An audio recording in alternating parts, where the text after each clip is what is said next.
Good morning, everyone. Today is Tuesday, January 21st, and today is the meeting, our first meeting of the calendar year, Budget and Finance Committee. This meeting is called to order, and we have a quorum today. We have one member who is excused on a lovely vacation, but the rest of us are here and in person, no one on Zoom today. So if you're capable of rising, please join me as we do the Pledge of Allegiance.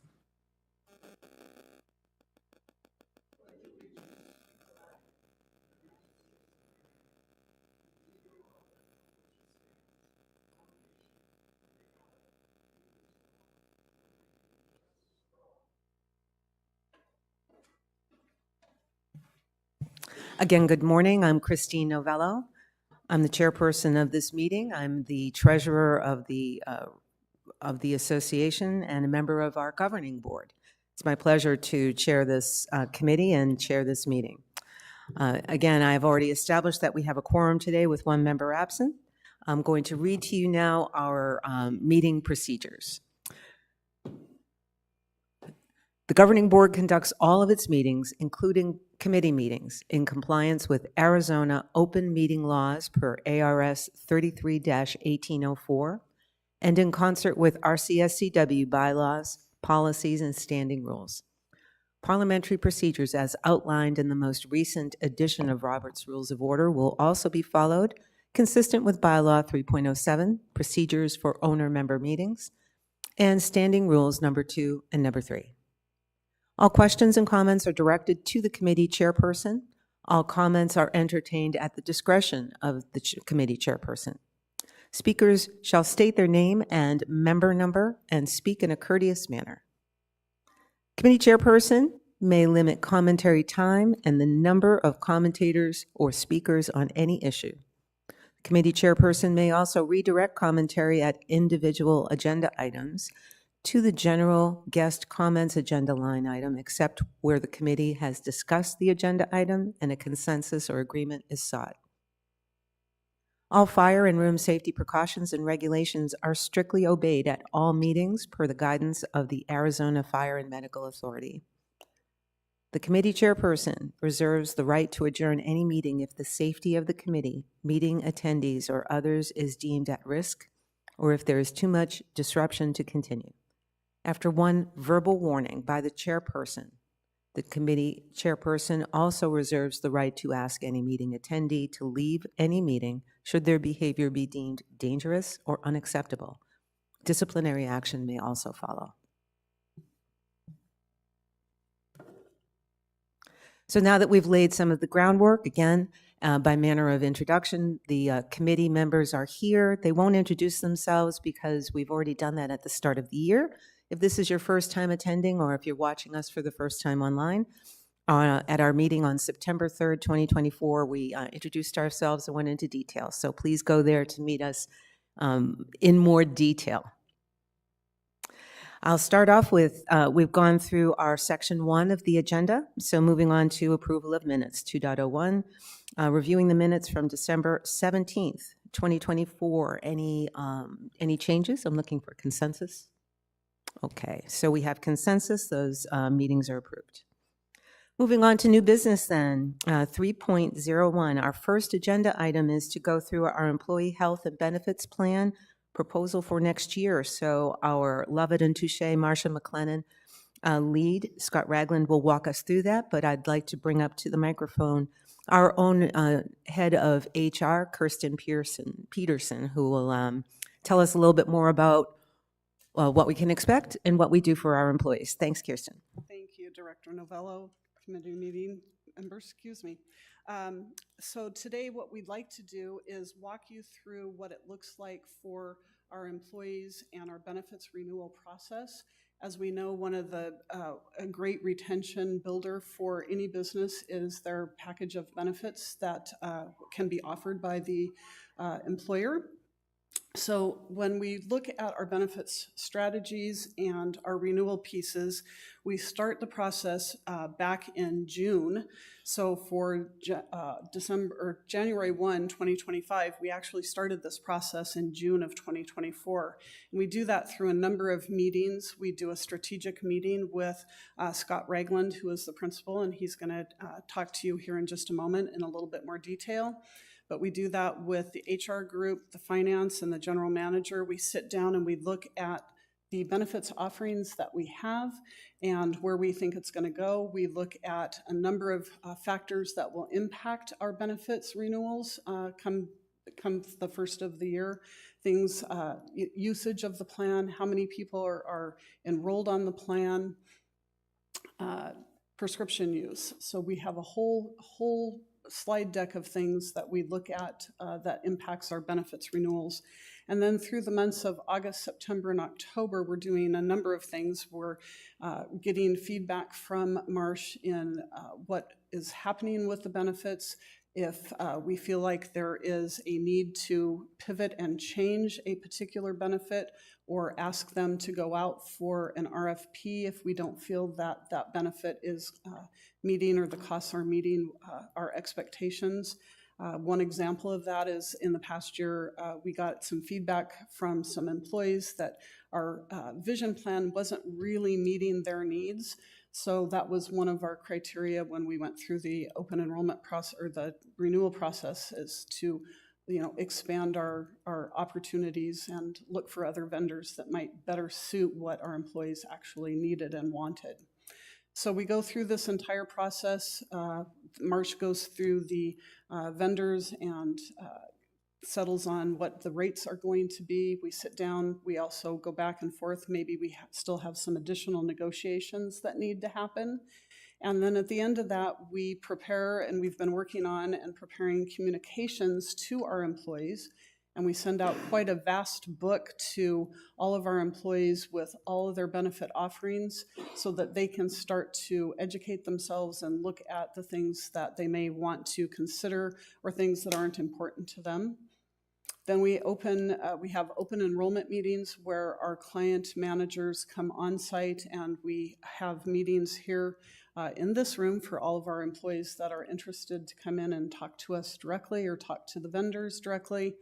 And then lastly, we finally turn around in November and have our open enrollment. So that lasts for about 2 weeks, and it gives an opportunity for employees to continue to ask questions, which they do. We determined the HR group probably met with or talked to or texted with over 370 employees through the open enrollment process, making sure that they were educated and understood what they were accepting or wanting to have further clarification on. Once that's finished, then we actually move into the part on the admin side where we're working with any changes to file feeds from the different vendors. We're making sure that our HRIS system is updated with rates as they have changed, or if they just making sure that all those things are in place. So come January 1, if you need to go see your medical provider, your vision provider, you've got the information in hand, you know where to go, and by the first payroll, all of those things have changed. So it's a very lengthy process and one that we take very seriously because we do understand that it's important to our employees, and again, a great retention tool for our employees. And with that, I'd like to bring up Scott Ragland. He is the principal at Marsh that heads the whole side of the brokering and working with the vendors through that process. And he's going to give you a more detailed kind of event and timeline of what we look at each year. Scott? Thanks, Kirsten. Is everyone excited to talk insurance at 9 a.m. on a Tuesday?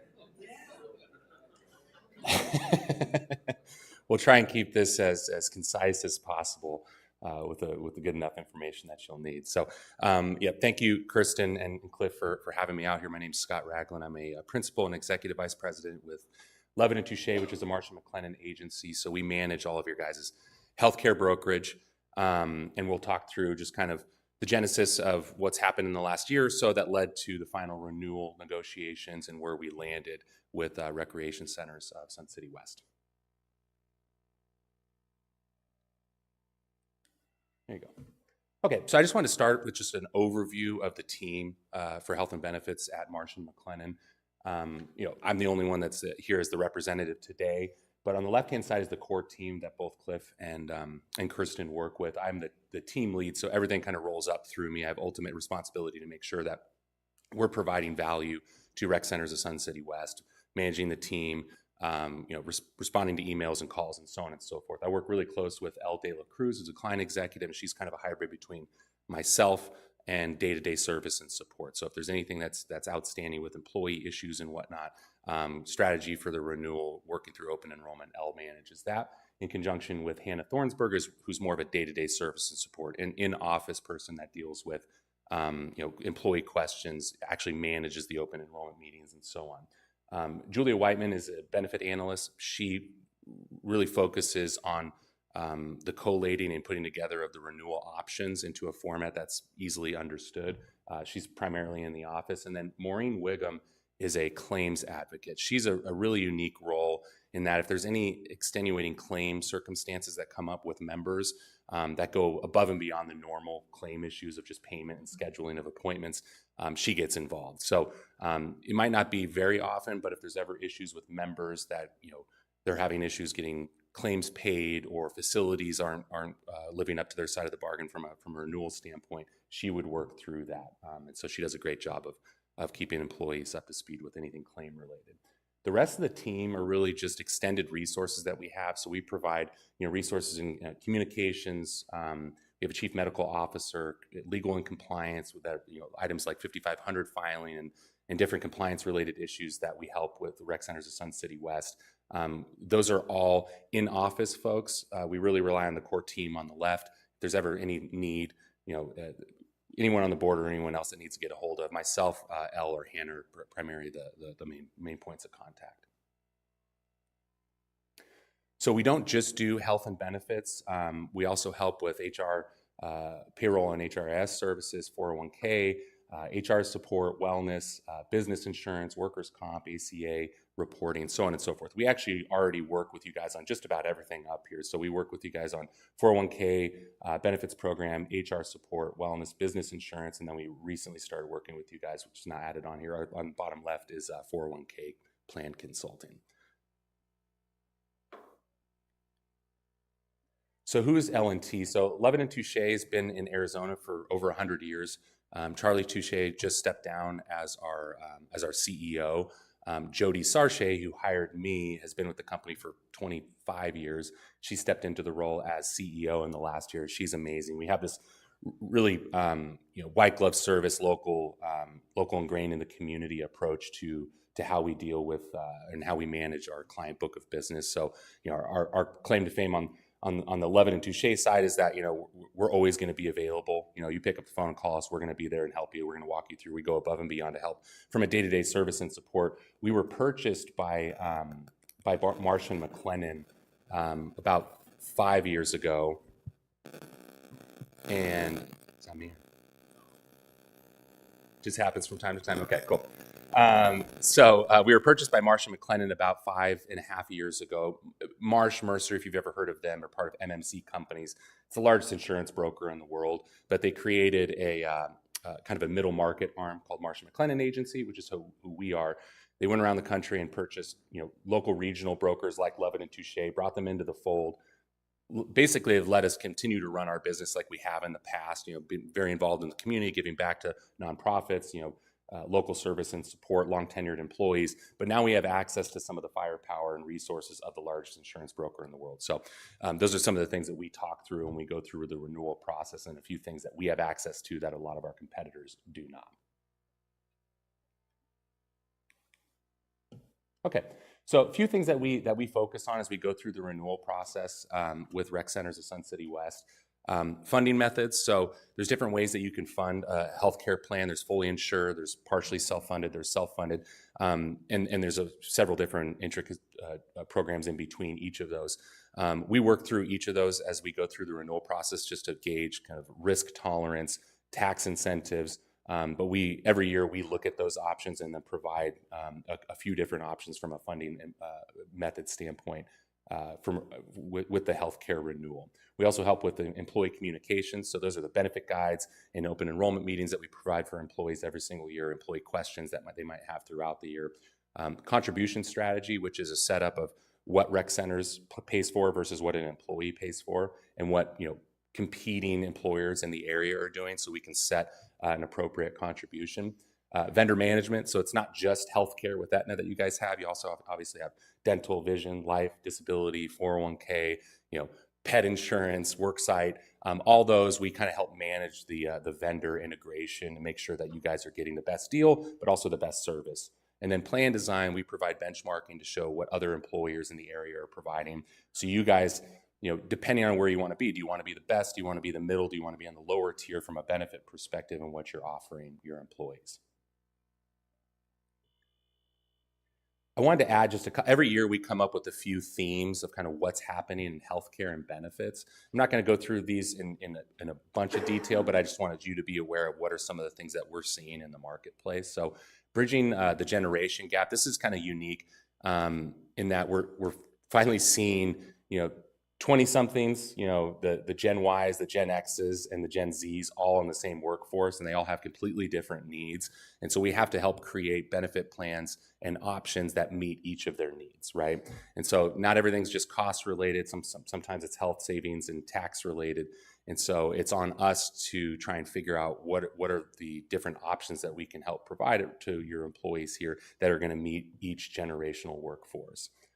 Keeping up with the AI revolution. So no difference in healthcare. AI has become a pretty big differentiator in the business. And so whether it's through the technology support of vendors or the carriers themselves, we're kind of tasked with figuring out which options from a technology standpoint are going to make the most sense, helping employees, navigate decisions on what plans to be in, which carriers to work with, and so on and so forth. That's part of what we're doing every single year through the renewal process. RX Reset. So employers are starting to consider different options from a pharmaceutical standpoint.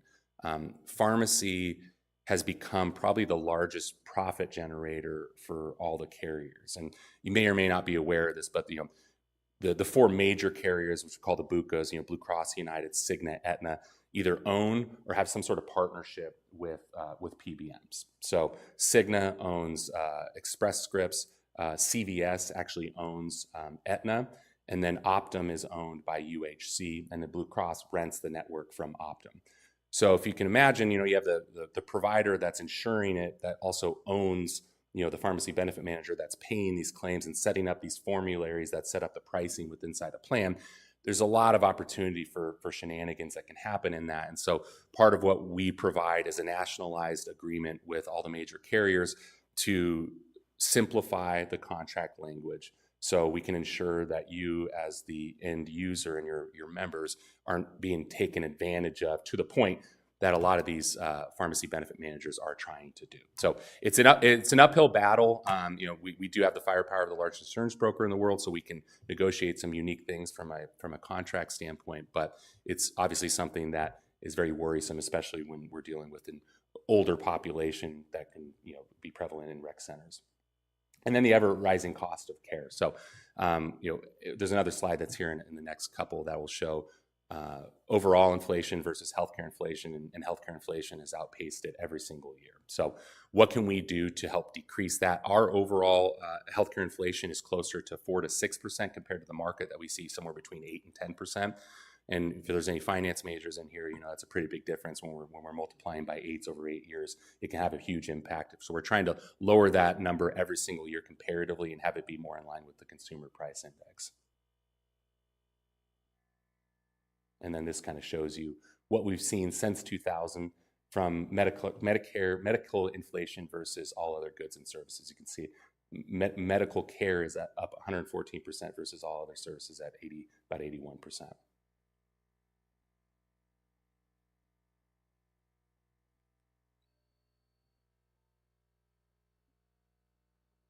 Skipped ahead, I think.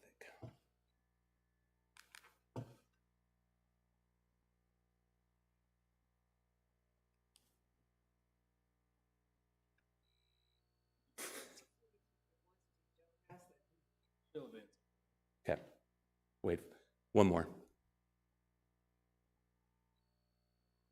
Huh.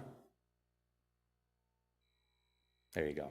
Okay, so I'm not going to bore you with details of how renewal projections come up. I'm going to give you kind of the basics that we could spend all day talking about this. But what this slide talks through is Rec Centers for Sun City West, your guys' claims for the preceding 12 months leading up to the point where we went through the renewal process. So simplifying that, when we looked at the renewal, it was done through June. So we looked at a July 1st date and then back 12 months to get an idea of what the healthcare renewal should be. So, I'm sure this will be sent out later, but just moving from left to right, we have obviously the month and year, the number of employees. So you can see you guys increased from 130 in January up to 135 or so enrolled in 141 in June of 2024. We then break it out by medical claims, pharmacy claims, capitation. It's a pretty small amount, but just so you're aware of what that is, capitation is basically like small amounts of chiropractic care. What they'll say is they will capitate the cost, meaning that they'll charge a per employee per month of say like $4. And whether the plan uses it at $5, you pay $4, or if it uses it at $3, you pay it $4. So it's a capitated amount. It's a very small amount with Aetna, so it's pretty negligible. Total claims, claims over the pooling point. So what that is we have a pooling point, I think, of $75,000. And what that basically says is any one member is covered under the plan up to that $75,000. Anything above that is going to be covered by third-party insurance. For all intents and purposes, you guys are on a fully insured contract. It's somewhat participating, but the risk is fully insured. But the underwriting is very similar to what would be on a self-funded basis.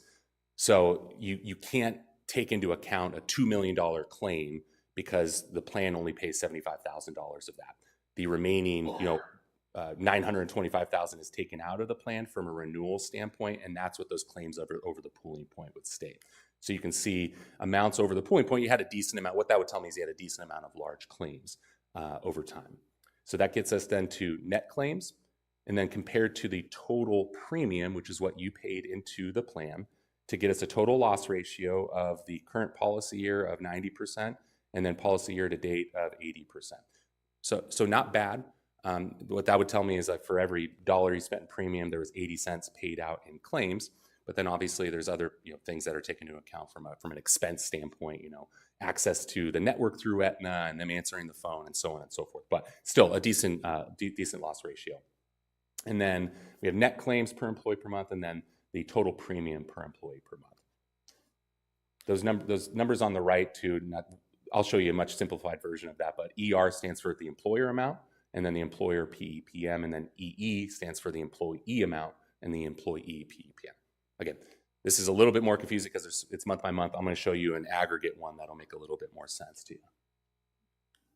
If I may interject, if you're here in the audience and you're struggling to read, don't worry, you can go online to Board Docs and pull this up and review it in detail if you wish.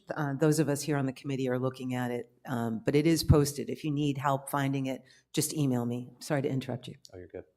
Okay, so one of the things that we do is we have all the underwriting components of each of the carriers. And so every year leading up to the renewal, we will have our analytics team create a renewal as if we were the carrier. Okay, and we do it in two different ways. We do it in one way for an internal purpose, to say from a very conservative basis, if you were self-funded and it was your money that we were paying into this plan, where would we budget you from? So I would just say that's a very conservative number. And so when we went through the total claims and put together our projection, we came out to a number at the bottom right there of 15.7%. What that would say is if it was your money that we were spending and you were self-funded, we would say we probably need to increase the budget by almost 16% to be very, very, very safe.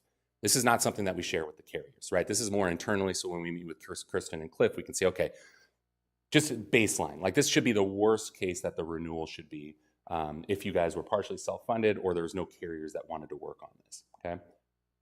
The next slide is what we would say is more of an aggressive one. So this is lowering what we think the trend factors would be, which is the overall year-over-year cost, taking into account a little bit more aggressiveness from a claim factor standpoint. Again, it's a pretty bundled up grouping of factors that go into the rate calc, but the bottom line is that bottom right number of 1.6%. What that number would say is if we were to get as aggressive as possible and get a carrier to, basically get to the point of almost unprofitability, what do we think the renewal would be? And that's what we share with them when we negotiate, right? So we don't share the 15% number. We typically share with them this 1.6% number and say, hey, this is where we think the renewal should be. This is beneficial in that a couple of reasons. One, the typical way of thinking of insurance is, okay, if we get a bad renewal from a carrier, we'll just go to another carrier, right? Well, going back to what I mentioned before, we only have 4 carriers to really go to. So we have Blue Cross, United, Cigna, Aetna. And they all know, they have all the same, very similar salespeople with internally. And so if we move from, Aetna to United to Cigna to Blue Cross, and then try and go back to Aetna again, they all know this, right? And the carriers typically become profitable after 2.5 years. So if we leave a carrier every single year, they become unprofitable, and they typically will, redline a group like Rec Centers for Sun City West and then not want to work with you in the future. And so if we can keep it with a single carrier for multiple years, it shows, a little bit more profitability for them. It shows a little bit more stake in working with the same carrier, so on and so forth. And so typically what we do is we use this rather than blanketing the market every single year and putting us in a position where we might not have access to those carriers, if that makes sense. Okay, so that's what we showed them. And then this is where we ended up. So their initial renewal came in right where we thought it probably would from a conservative standpoint at 15%. And then the revised renewal came in at 5.81%. Okay, still below where overall healthcare trend was coming in. My goal is to get every single client at 0 or even less than 0. A reduction, right? So I'm not necessarily like ecstatic about a 5.81% increase, but I'm not super upset with it either because we've seen a pretty large uptick this year in large claims, and I've seen probably the more double-digit increases this year than I've seen in my previous 15 years. So again, not super happy with it, but I'm okay with the 5.81%. The only change in the plan you see on their left-hand side is that red numbers, that $3,300 deductible for the employee only and $6,600 for family. HSAs are required by the government to have a base level of deductible, and that's required by the federal government. It typically increases by about $100 every year. That's what that increase was. I think it went from $3,200 to $3,300. Okay. This is just kind of a renewal detail. So 138 subscribers at renewal, which is employees on the plan, 235 members, which includes their dependents. The pooling point was actually 125,000. So that's that number I mentioned before. Any one claim, the plan pays up to 125. Anything above that is covered by a third-party carrier. Initial workup came in at 15%. Aetna offered a no bid option that ended up getting us down to 5.81%. What no bid basically says is like they'll give us this number if we promise not to go out to other carriers. Between us in this room, like we can still go out to other carriers. So it's like their way to try and get us to a selling point. But if it came down to it that this committee or Cliff or someone said like you need to go out and go to bid, like we have no problem doing that, and we would have no problem keeping that rate if we wanted to. And probably next year, more than likely, we will go out to market because at that point we'll have been with Aetna for 2 full years.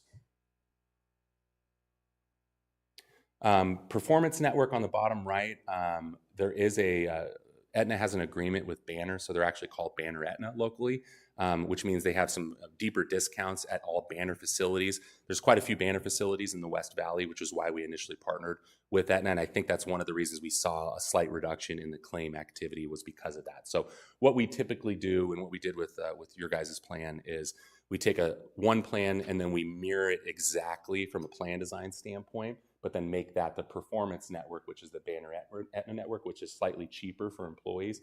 And then we let the member make the decision. So if you want to go to the larger network, you can use the greater network, or if you want to save a little bit of money, you can go to the Performance, and then they can make a decision on which plan they want to go into.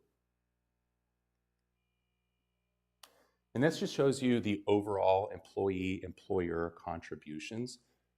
So The two plans up top, the performance, which is the narrow network, and then the broad, which is the greater network. And then that HDHP is the high deductible HSA qualified plan. You can see the rates associated with them, which is the total billed rates, and then the employee contributions, that's EE. So you can see it on the lower end is that HSA at $142 from an employee standpoint, that's monthly. And then per pay period, $71.20 and so on for each plan. And then it'll give us an idea of what the employer contributions overall are at 84%, which is pretty high. And it's a pretty good number, primarily because of what you guys do for dependents. Most of the time what we see is employers sponsoring the employee-only plan and then making employees pay up for dependents, so children, and family. You guys pay a decent amount for everybody, which is great because you want more belly buttons on the plan. So you want more children, you want more dependents, because that typically helps with the risk of the overall plan. But 84% is on the higher side of what we see from a contribution standpoint. Employee pay period, I think that's the difference between what they pay currently and what they paid before and what they pay currently.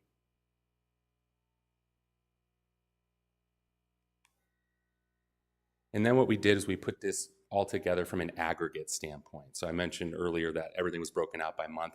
This is aggregate between all of the plans. So starting from the top left of the current, so they had the Aetna Broad, Aetna Performance, and Aetna HDHP, which is the high deductible plan for medical, and then Mutual of Omaha for dental, both the high and the low, Mutual of Omaha for vision, life and disability, and Legal Shield, which has a base and enhanced plan there at the bottom. And then moving over to the right, the same carriers are in place from 2024 into 2025. And then we have the 2024 annual premium versus the 2025 annual premium, which we see at the bottom is an increase of 5.29%. And then we have the employer cost from 2024 and the employer cost from 2025. So you see that slightly increased, a little bit more than the aggregate total at 5.32% or $118,000. Any of the other increase was put onto the employee.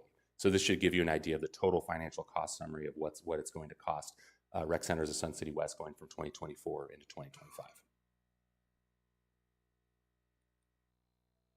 And that's it.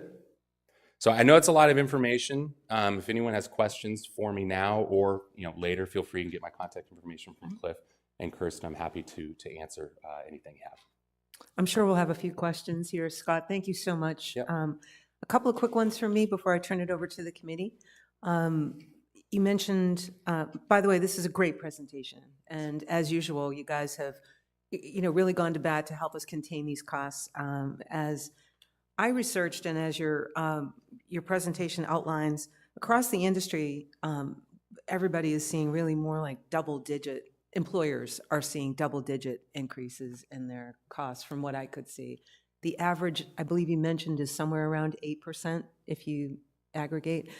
And our increase is 5.8, right? I know you said that you weren't really happy with that or as happy as you could have been, but that seems, at least we're under what some employers are seeing in this proposal. You also mentioned that, I believe I'm looking at the page, I think it's page 13, the employer contributions of 84%. What's the typical range that you would see? You mentioned that this might be a little bit on the higher side, but it depends by industry. It's hard to, I know. But no, it's all good. Like you got construction and variable hours like restaurants and things like that. They'll pay like 55%, which is pretty bad. For where you guys are, not necessarily a nonprofit, but for the work that you guys do, it's probably around 75 to 80%. Okay. But again, like once you make a change like that, it's very difficult to go back. Absolutely. So this is like if you change your deductible from $2,500 to $4,000, you're almost never going to go back to $2,500. If you go from 84% to 74%, you're almost never going to go back to 84% from a budgetary standpoint. So that's the only thing I would say is like you might be a little bit higher, but I think it's a really great recruiting tool, especially for dependents, right? Because you want family members to be a part of the plan. No, understood. And Yeah. that's one of the things that does Yeah, you're attract, highlighting. our Yep. benefits, I believe, are one of the things that attract future employees. So, but I just wanted to get Yep. some parameters. Yep. I'm going to turn it over, rather than monopolize your time, I'll turn it over to the rest of the committee. We'll start, Ed, if you wouldn't mind starting. Any questions? And you don't feel compelled, I'm just, That's the question I was going to ask, so I got my answer. Thanks. sorry, I didn't mean to steal your thunder. David? I guess the question I have is what the future looks like with the ICRHAs, HRAs, ICHRAs. Are they going to be part of it, do you think, here in the Arizona market, or where do you think that'll go? I think the HRAs. No, ICHRAs, the independent where they have the employee, they give them dollars and they go out and buy their plan independently. You know, and it's a big push right now in Congress and other places. Yeah. Well, I don't know if you've looked at the individual market, but it's pretty bad. Right. Yeah. So typically it's a last resort. We have companies that do these ICRAs, right?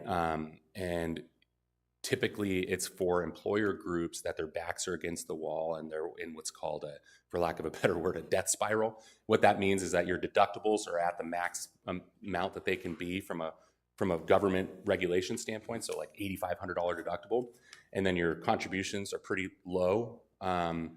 You can't do anything else from a cost standpoint, right? And so if claims are bad, it just continues to go down. There's nothing you can do about it. So it's a last resort in where you have large claimants that you can't tell them not to work for you, and you can't decide not to hire someone because they're sick or something like that, right?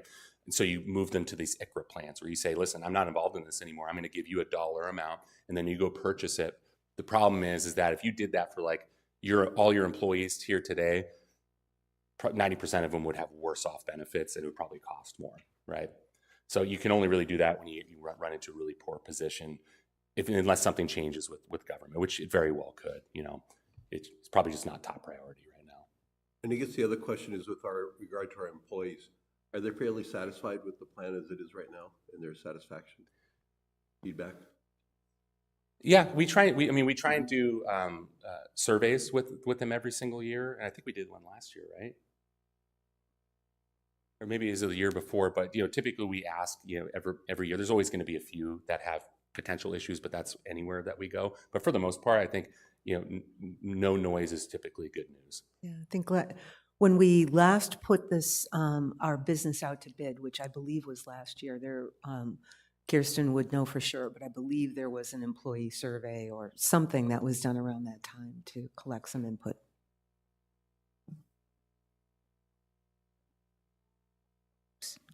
Chris, any questions? Yeah, sure. Correct me if I'm wrong, but our rates certainly are dependent on the last, 3 years of our amount of claims. Primarily 12 months. Primarily 12 months. Not what I was looking for maybe then is I'm on slide 8 where I'm looking at loss ratio. It's primarily 12 months, but the previous years have an impact or don't have an impact? It depends. The preceding 12 months from the date that we requested the renewal, which would be July 1, had the overwhelming amount of weight. So it's about 75% of the weight. That's typically where they look at it. And then depending on the carrier, they might do like 15% on the previous 12 months before that and 10 on the other, or they might do 20 and 5 and so on. And if you look at, I'm going backwards, sorry. This. So you can see up here, and this will tell you what's weighted. So you see how we did 10% for January of 2022 through December of 2022, and then 50% for January 2023 through December of 2023, and then 40% for January to June. Okay. Yeah, very good. Up at the top, and that's how they weight it. And the loss ratio is the number. With what I'm thinking, the loss ratio is the number to look at, right? Yeah. Okay. Thank you. Yep. John, any questions? On the same subject, what is the carrier's target to be profitable? So they have to have 85%. 85%. 85%? Anything less than 85%, if you recall from ACA, they have to refund that on a fully insured basis. You guys are not technically in a fully insured plan, so it doesn't apply, but it's spread across their greater book of business. So like for all fully insured accounts, if they ran at like 84%, they would have to reimburse, but they spread it across their entire block of business, that 1%. Okay. So, you typically wouldn't even see it. You'd see it as like a reduction in claim factors for the next year. Okay. But 85% is like their loss ratio that they're trying to account for. So when we ran at 53% the year before? That doesn't tell the whole story either, Okay. because they're taking out claims over the ISL, right? The individual stop loss or the pooling point. So you could have a ton of claims in there, and that's just going to mean that because you have all those claims on those large claims, your fixed costs are going to go up quite a bit, but maybe your expected claim ratio wouldn't go up as much. Okay. So it all comes, like, you can see it. If you had some time at some point, I can walk you through each individual portion of this and see, like, even if your loss ratio is lower, there might be fixed cost impacts that are going to go. So you have to look at it, the greater picture of it, and not just the loss ratio. I'm just going from their perspective. Totally, I If get we're it. at 90, then we kind of weren't profitable for them this year, but at 53, They were, year and before, yeah, and that's why they you were. spread it over time. Okay. And that's another reason why, like, you're credible. You have enough employees where you're almost totally credible, but they still spread you across their block of business Right. too. Okay. So there's all these underwriting components that they look at. Okay.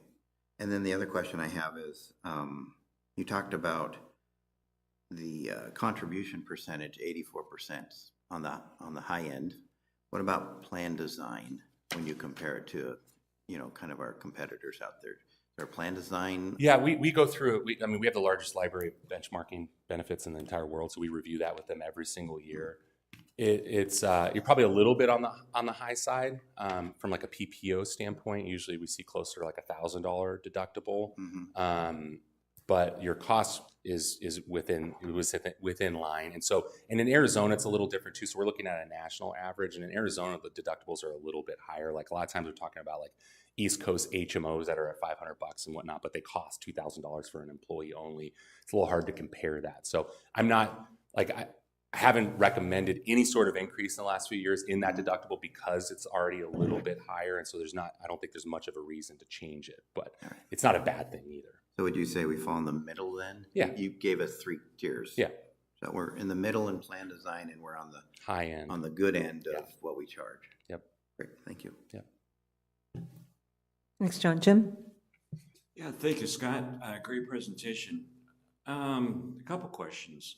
In regards to health and safety, do you have just kind of a general knowledge, in regards to the claims, are they work related? Are they personal at home related? Are they health issues? What kind of an typically idea? anything worker comp related would be totally off of the plan and covered by workers' comp. Okay. Which we do, I just don't do, and it's not a part of this. So I think Brian Wilder from my office comes back in February and talks through that. That's right. Okay. And then I see that we were 141. I'm just kind of curious. Do we not have more full-time employees? Where is the rest of the employees going? Is it because of a spouse or a veteran or? That, or you could have access issues, right? So you have people that are lower paid enough to where they have access to access, the state funded plan. So again, I'm pretty happy, with your guys' employee enrollment, which is it's like almost 50%, right? Around there. Yeah, which is pretty low, right? Half your employees are enrolled in the plan, which means that the people that are typically enrolling in it are the ones that need it. And so usually you see those with higher claims.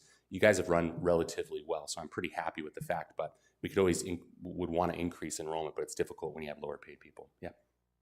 So we have approximately 200 full-time employees, so 141. Okay, that's not too bad. Okay. Yeah. Good 70%. information. Okay. Yeah, for some reason I thought it was closer to 50%. Yeah, 70% worked totally fine. I'm not too worried about it. Then there's not much adverse selection. It's just people are either on their spouse's plan or feel like they don't need it. Younger people that are just like, I'm not going to take it. Okay. Thank you. Mickey, any questions? I'm good. Thank you. Then any questions from our attendees today, from owner members? Seeing none, and there are none online, we thank you very much. Any other questions or concerns? Really quick, do we recommend Therefore, moving forward with this renewal as a budget and finance, we can discuss it if necessary, or just consensus is fine. I'm seeing head nods. Any concerns? Great. Then thank you again. Yeah. So pleased to have you here. We have consensus to move forward with the renewal, and Thank you. once again, thank you so much.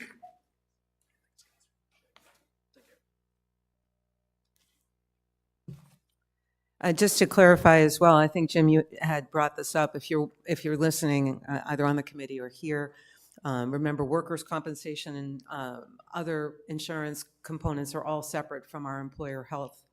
So this was just our employee health benefits, but we'll be seeing workers' compensation, I believe it's February, right? So next month, can be excited for that. Thanks again. We'll move on then to section 3.02, our one of our highlights of today. No, we have several packed agenda. So Cliff will walk us through our year-to-date through the end of December. Thanks. Good morning, everyone. Thank you, Director Novello. We go through the December year-to-date financial results. Got a lot on the agenda, so I want to work through this pretty quickly. We're in pretty good shape halfway through the year. I will say we're overall right on budget for the most part. Below budget on expenses, favorable, and you'll see the results of that, but very pleased with the December year-to-date results through the first 6 months of the year. So looking specifically at December compared to budget, right on budget, 32,000 unfavorable, but for the most part, right on budget. Golf is, we put an aggressive budget together for golf. So we're getting ready to make some hay for the next 4 months here. So we'll see what that looks like. I think that's a real indicator of where we're going to be at with golf, but pretty much right on budget revenue.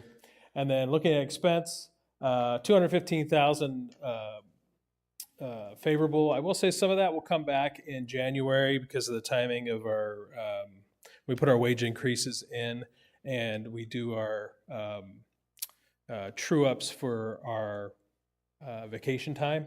So that'll kind of pull back a little bit, but overall favorable for the year, and I'll show you that. But 215,000 favorable to budget for the month of December. Overall, 183,000 favorable to budget, and to prior year, 50,000 favorable to prior year in the month of December. Looking year to date, 106,000 unfavorable into revenue on approximately $13 million in revenue. Again, we talked a little bit about golf, but we'll see what happens. It's so far in the month of January, we're doing ahead of budget, so we'll see how we shake out in January. Looking at the expense, 851,000 favorable. I'll say, we do have those open positions currently in golf. We've also have a couple in rec that are full-time positions that are open right now in the maintenance and events area that we're in the process of hiring. And then on the golf maintenance side, unfortunately, we had an employee pass away recently, and we're about four people down in the golf maintenance area, but that's creating a favorable variance on the budget. And then when we did the annual enrollment, when we did the census, we had 141 people on our health insurance plan, and we currently actually have 131 employees on the health insurance plan. So that's all creating this favorable variance in wages and benefits. But overall, 851,000. In the supplies area, we have 53,000 favorable in fuel. So that's just fuel prices year over year have come down. So that's creating a nice favorable variance in there. Just fuel, 8,000 in office supplies, favorable to budget as well. Cleaning supplies, 6,000 favorable. And then there's 46,000 in operating expense and cameras that we still have to purchase, but that's creating a favorable variance there. So overall, looking pretty good on the expense structure, and I'll show you what that looks like compared to prior year here in a second. But 745,000 overall operating cash inflow outflow favorable to budget. And then if we compare that to prior year, 344,000 favorable, and the operating expenses, 302,000 unfavorable. So we're tracking right on with prior year. 277,000 of that is wages and benefits. So wage increases, health insurance increases, those things like that, things that were budgeted for. But in the overall expense structure, we're doing a very good job of keeping expenses flat or below prior year in those categories. All right, we'll switch to the capital section. 712,000 unfavorable for the month of December.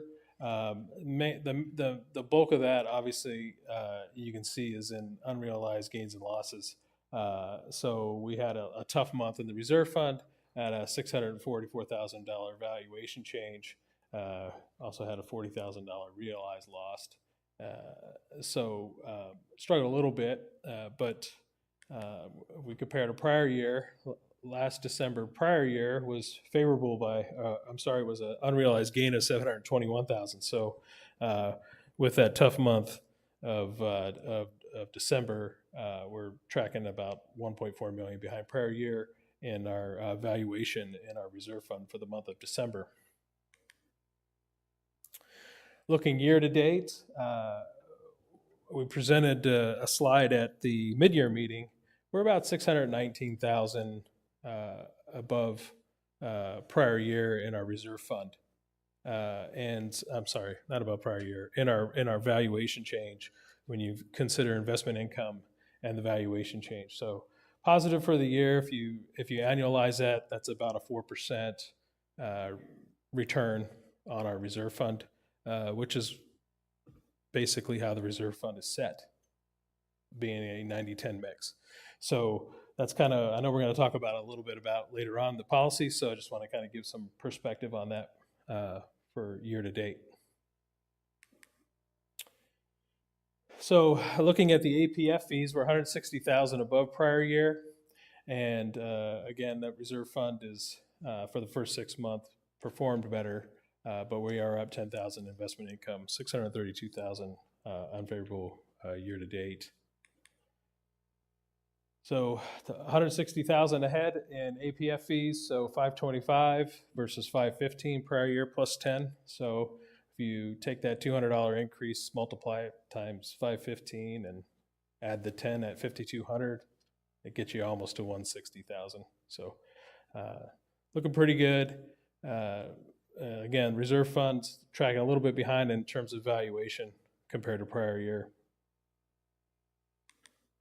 We'll say we're plus 100 for the month of January right now, if that's worth anything in your thought process, but it's kind of where we're at right now. So 914,000 overall revenue over under expenses, and for the year right now we're we're in the red at 654,000. So we'll see that flip in January and carry that out throughout the year. We'll be in the black once we get those golf rounds in.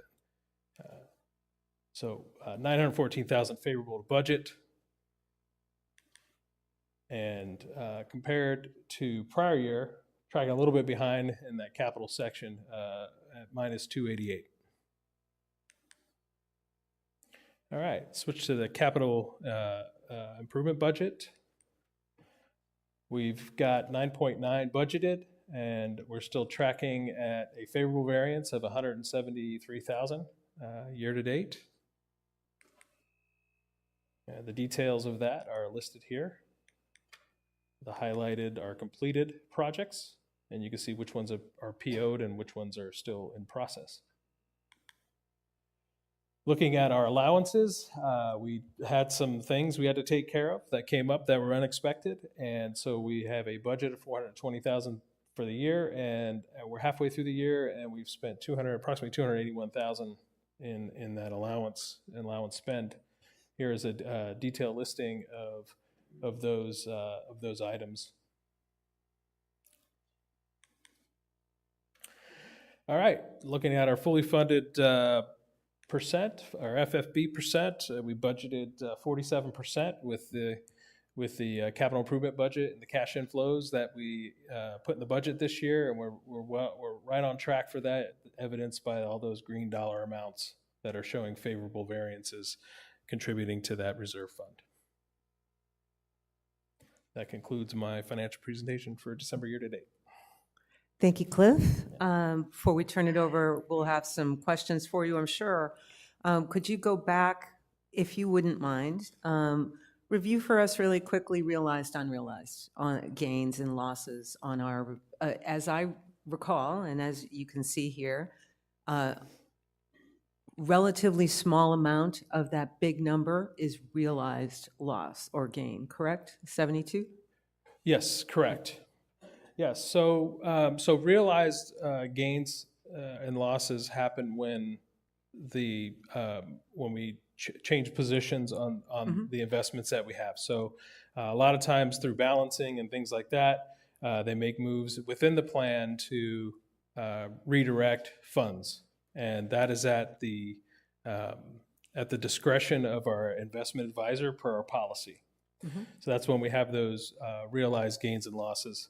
When we have to position funds based on policy for capital spend or for things that happen in the following capital year to position ourselves so that we can liquidate if we need to, we plan for those well in advance to minimize the impact in our reserve fund.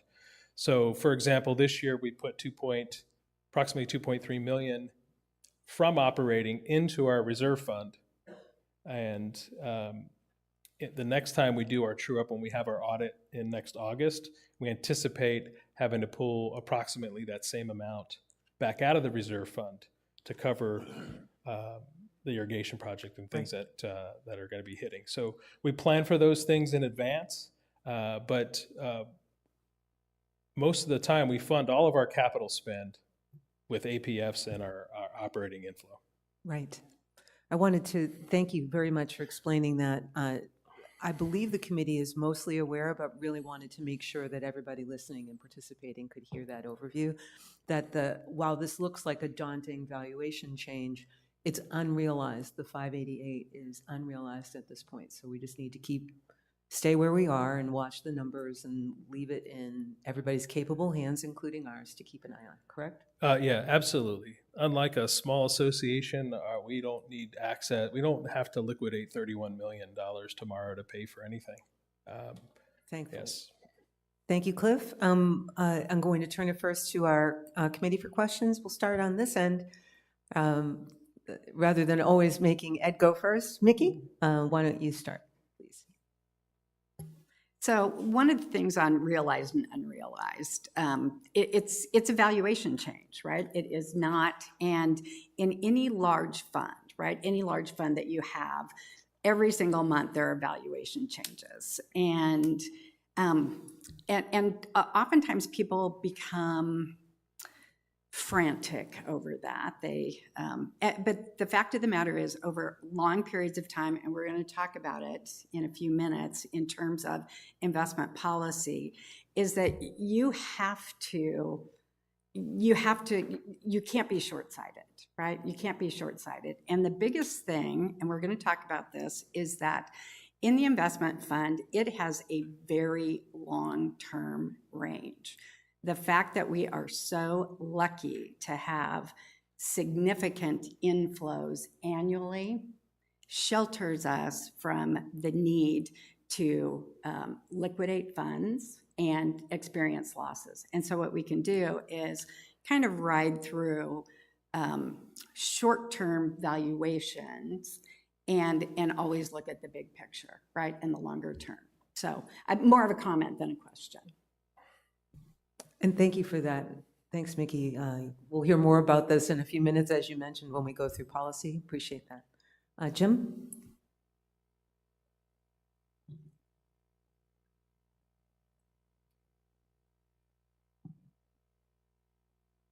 Yeah, I'm good. Thank you. That took a while, but thank you. John, any questions? I have the same pause here. We can come back, I know. I'm just trying to, I'm just adding numbers in my head. I'm just on the last page. Okay. And you say we're on pace to meet our 47. Yes.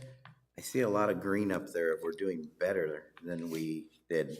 Yes. Are we better than 47 right now, or are you anticipating that to come back? Well, it's a good question. So basically, when we set our fully funded balance and we look at our reserve fund compared to that, our fully funded balance changes daily, multiple times a day sometimes.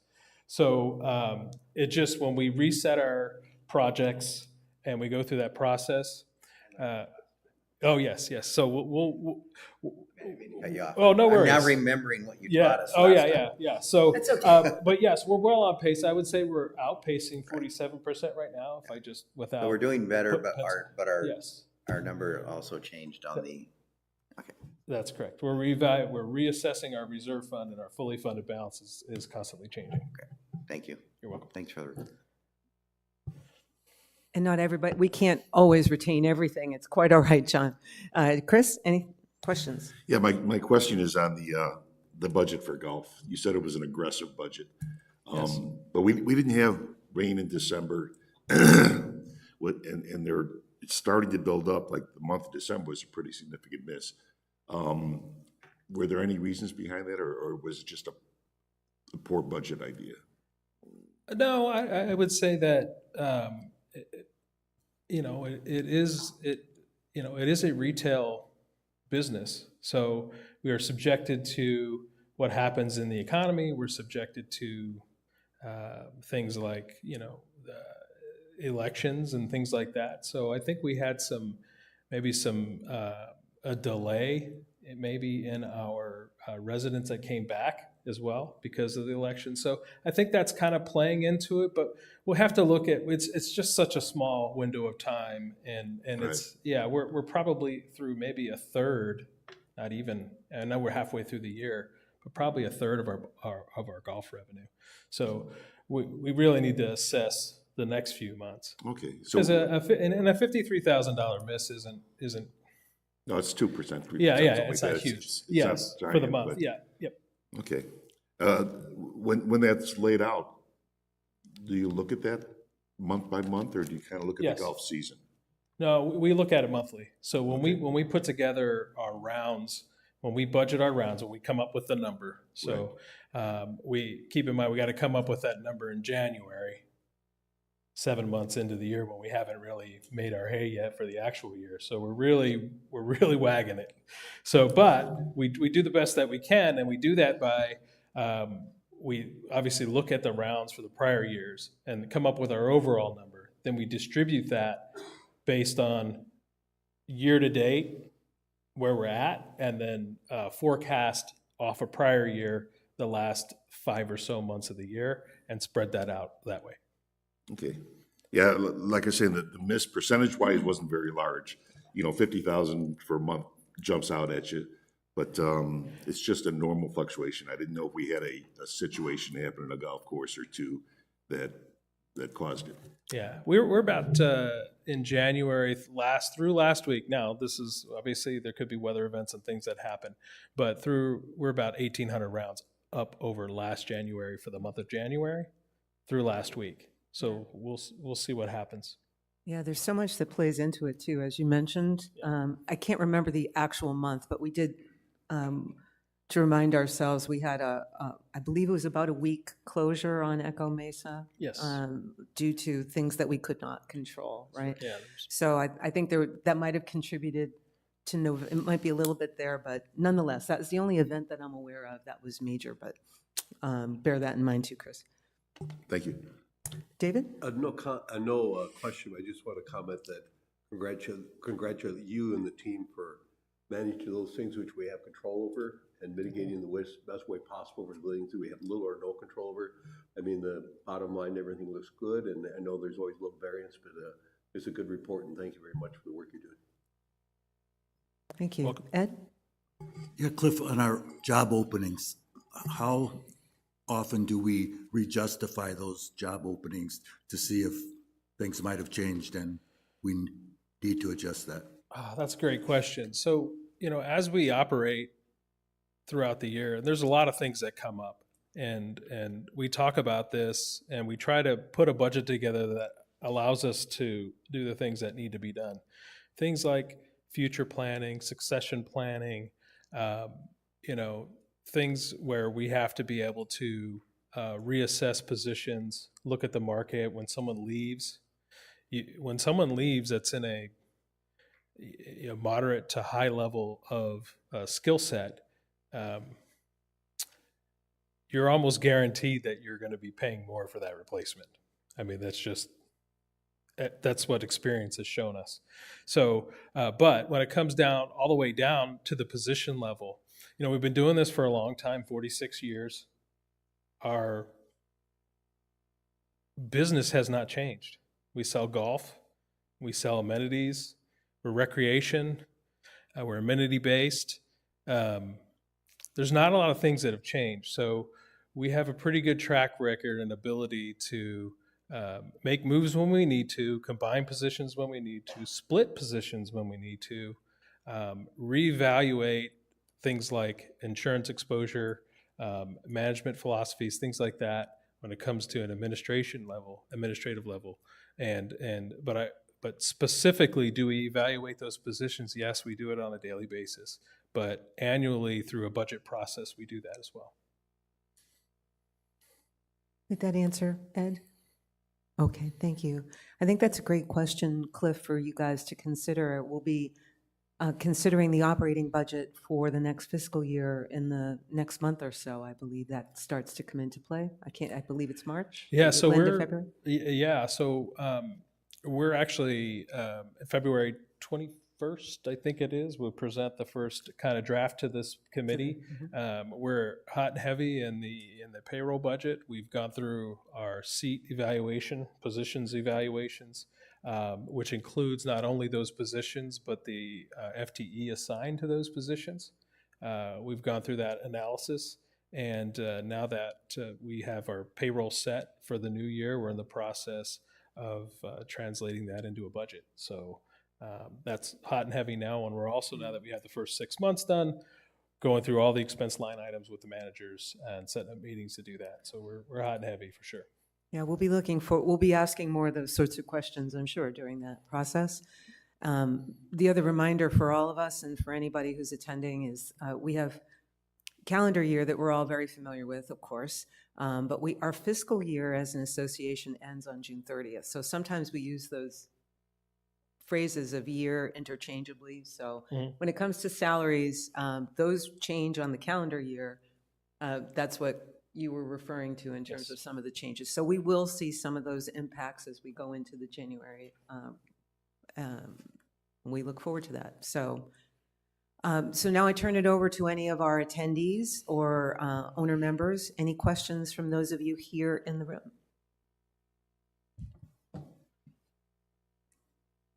I see no questions online. There is a bit of a time delay, so if you're hearing this and you have questions, just type them into the YouTube boxes. We'll come back to you at the end of the meeting. Thanks, Cliff. We'll wrap up then this section on 3.02. We're going to move on to our 3.03. As a reminder for all, we've been talking about this pretty much all working year. Right? The work of this Budget and Finance Committee, like all of our committees, we look and review at our policies as well as budget items and so, many, many things. But in terms of the policy reviews, we're working on our last three now as a committee. The largest one that we've been looking at, we actually have commissioned, this committee commissioned a working group to look at our investment policies, being not only how are we investing them, but also the reserve fund policy. So that's FY04 and FY12. So Mickey Jacobs is here, and she and Rick Rufai are members of that working group. Mickey is the leader of the working group. So she's going to give us a quick overview, just a verbal overview for today in terms of where we stand and then what we can look forward to in our next meetings. Mickey? Thank you, Director. Oh, excuse me. Thank you. So as Director Novella said, we were asked to look specifically at FY4 and FY12. 4 covers the establishment of the reserve fund itself based on a reserve study and its sources of funding and the ins and outs. That is basically a full-time job to do that.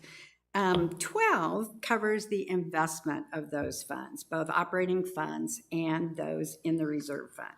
Our focus so far has been on that investment policy, right? That is we are tasked with doing an evaluation of the current investment policy and potentially the identification of alternatives that we might consider. So that's basically what we've done. So current objectives of the investment policy are the preservation of capital, liquidity, and rate of return in that order. So preservation first, liquidity second, rate of return third.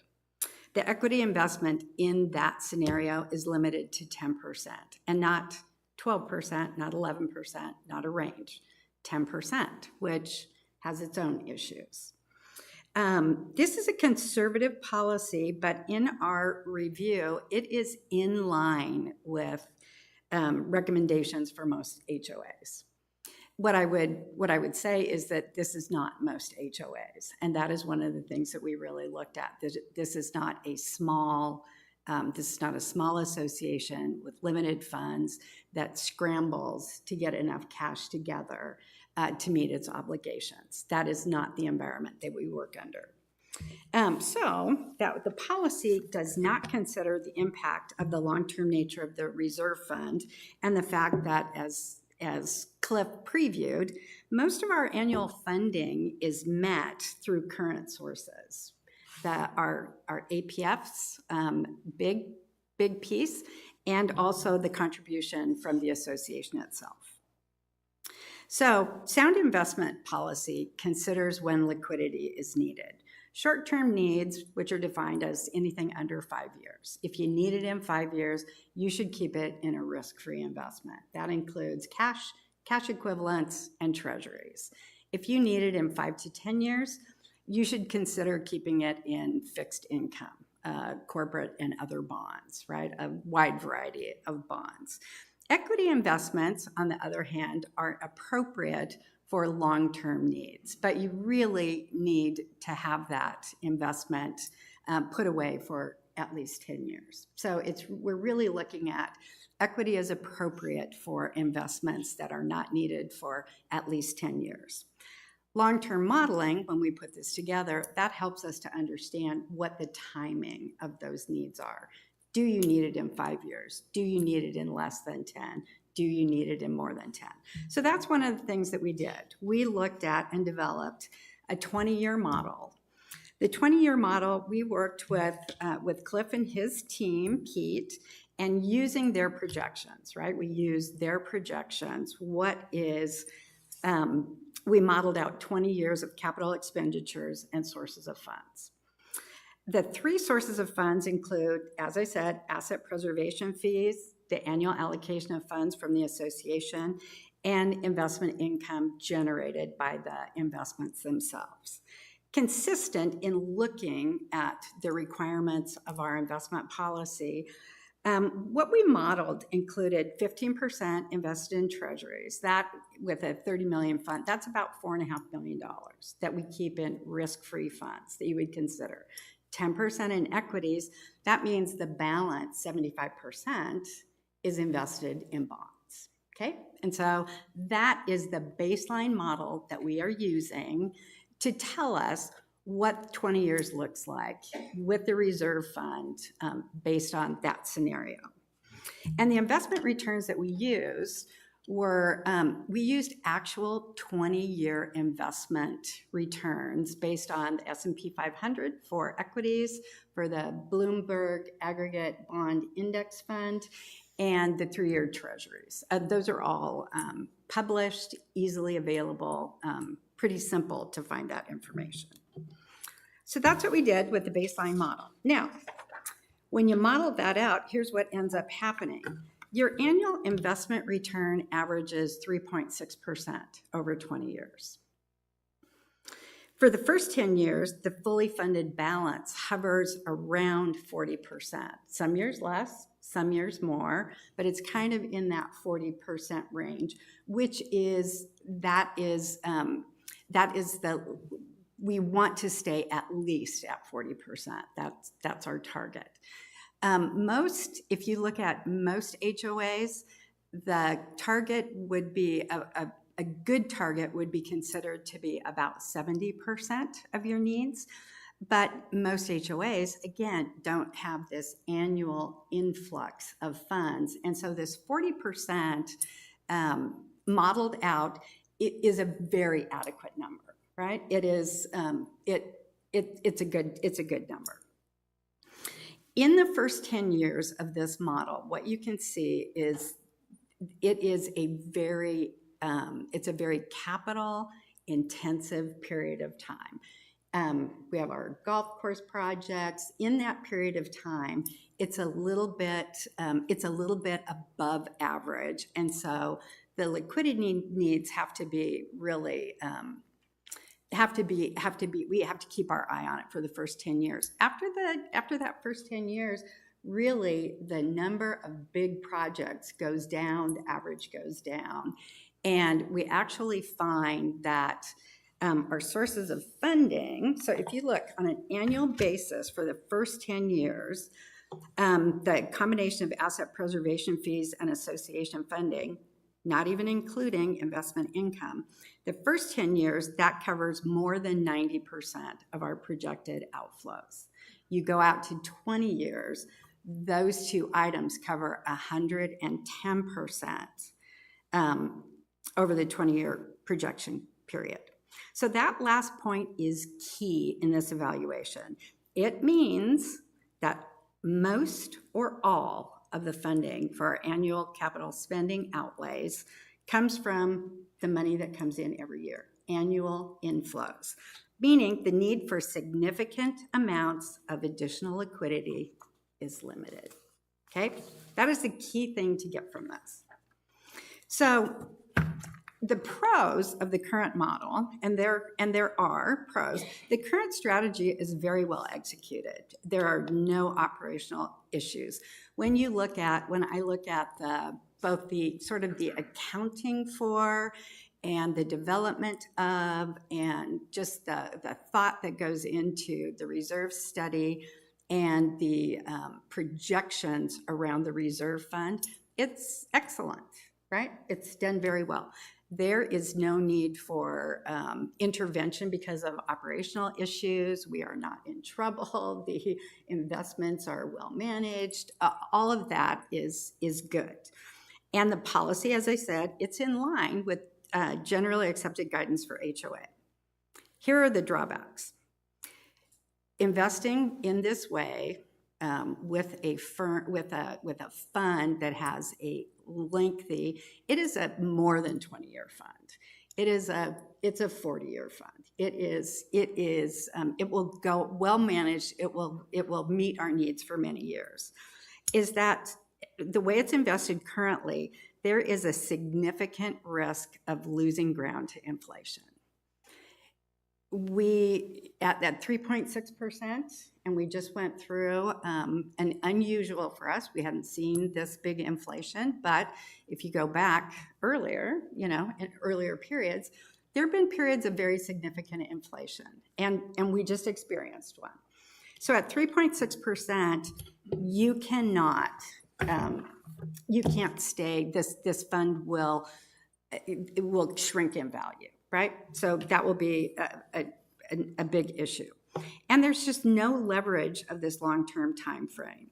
So it leads to limited ability to capture any enhanced investment returns over the long term. And more key, there's no ability to grow the reserve fund for any future strategic capital needs. For example, things that we may need to keep ourselves current, vibrant, attractive to younger people over the long term, right? It will replace and repair what we have. Replace and repair what we have, but the strategic ability for us to enhance our community through capital expenditures will be more limited in this environment. So, Just to interject quickly here, remember, for those of you who attended the general manager's mid-year review, the long-awaited strategic planning effort is underway, or is getting underway very soon. This is going to be really key. This point is key as we develop as a community our strategic planning premise, and as we identify things that we may want to do, there's a bill to pay for that, and that's Correct. what this team is looking at. Yes. Sorry to interject there. Yeah, Nikki, go no, ahead. thank you so much. So this itself, this kind of, when we're thinking about that, here are two things from the association's key focus areas that kind of guide our thinking. The association will adopt sustainable economic policies that ensure both short-term and long-term financial health, supporting the needs and enhancing the lifestyle of current and future members. Current and future, short-term and long-term, okay? Second, the association's amenities, operations, and infrastructure will be maintained to modern and attractive standards consistent with the community's original intent. Resources will be allocated to ensure we remain efficient, attractive, and competitive with newer developments, right? So that is, those two things kind of outline what we might want to consider, right? That help us to frame this up. So as I said, the current strategy is well executed. The reserve fund and reserve study well managed. The amount of the reserve is acceptable and meets the 40% threshold.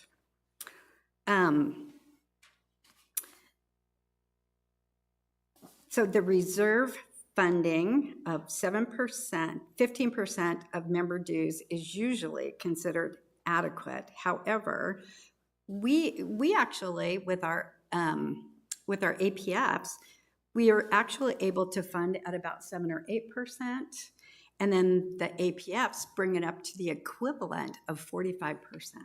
45%. Basically, what goes into the fund is the equivalent of 40, on an annual average basis, is equivalent to about 45% of member fees. So this, the way it's structured right now, actually really keeps our, really helps out with the amount of our dues, and keeps them at a relatively low area. So now, addressing the drawbacks.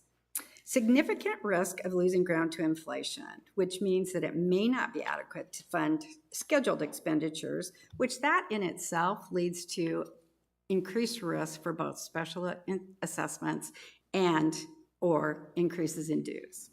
Right now, interest rates are relatively high, and so people will say, well, interest rates are in the, I can actually get 4.5%, and if I get that for 10 years, I can lock in 4.5%.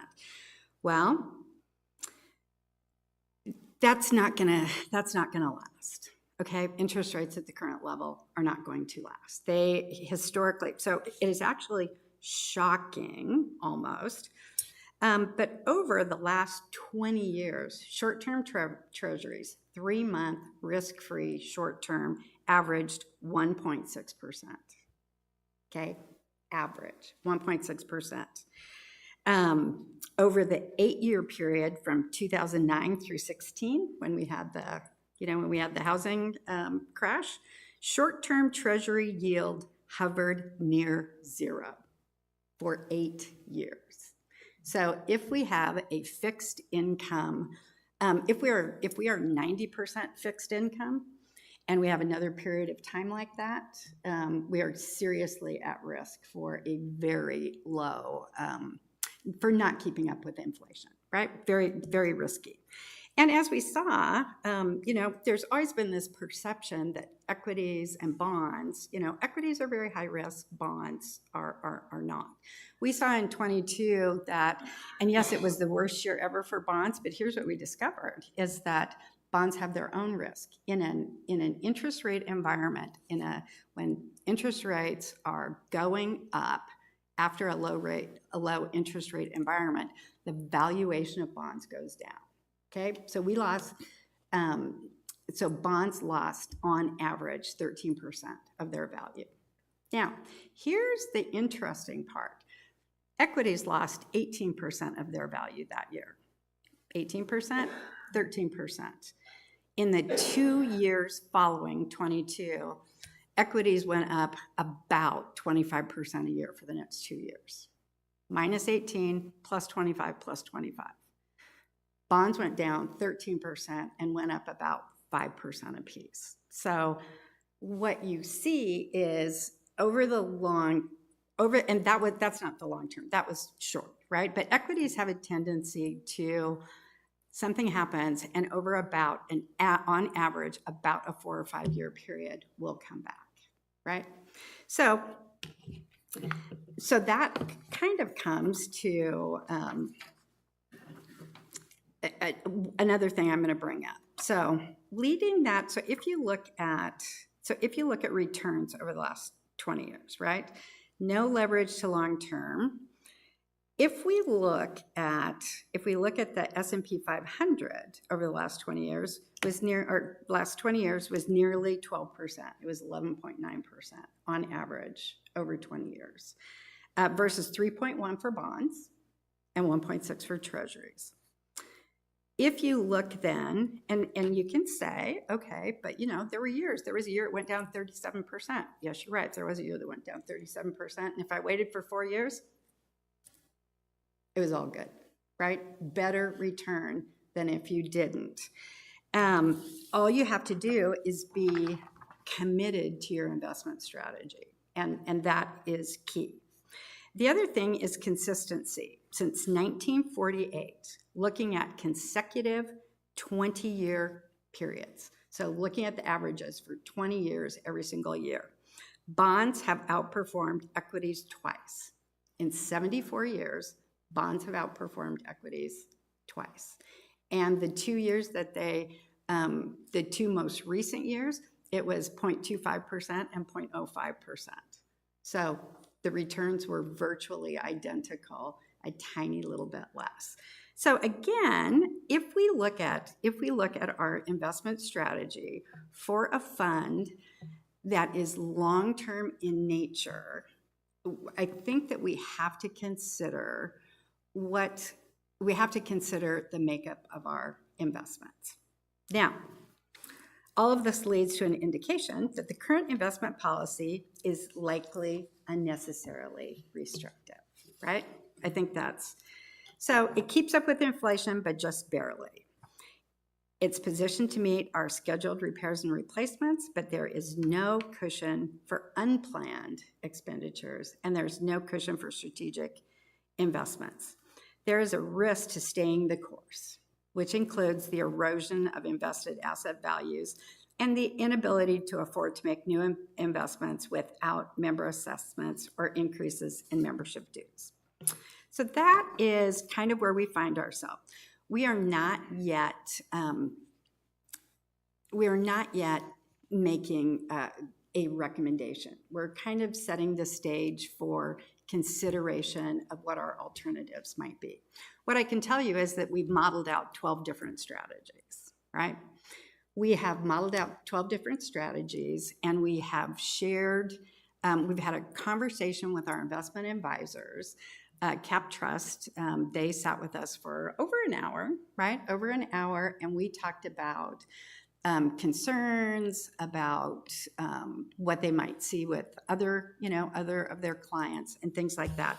And they have also been provided with the same modeled information from Cliff and his team, and so they are going to also weigh in on what some various strategies might look like, right? And some of their ideas.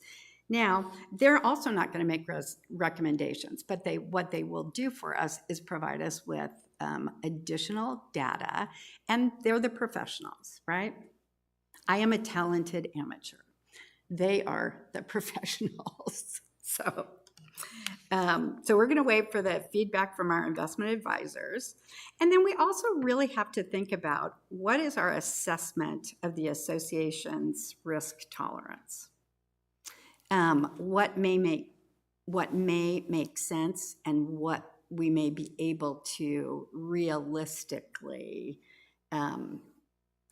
do, maybe two different things. increase, right? Because there is that, there is considering, considering that we're all retired and things like that. As a group, we probably have less risk tolerance than most. And so we have to consider that. And the governing board will need to, when they look at this, will need to make that assessment. One of the things that we've really thought about is we really think that we need to look at a range and a target rather than simply a target. What has happened with this 10%, there's no ability to, there isn't a target. It's not 5 to 15, it is 10%, which means that they have to rebalance the portfolio way more frequently than you would, and in fact, when they came in, they said, it's like 10.05, we're sorry that it's not right at 10. But so what we would say is that the recommendation and in the investment policy, The it should- potential recommendation. the potential, correct. In the potential recommendation is that it should be a range that you can work with. There should be a target and there should be a range, and there should also be a plan. If we were to make an adjustment, there should be a plan to phase in that adjustment, right? So those are the things that.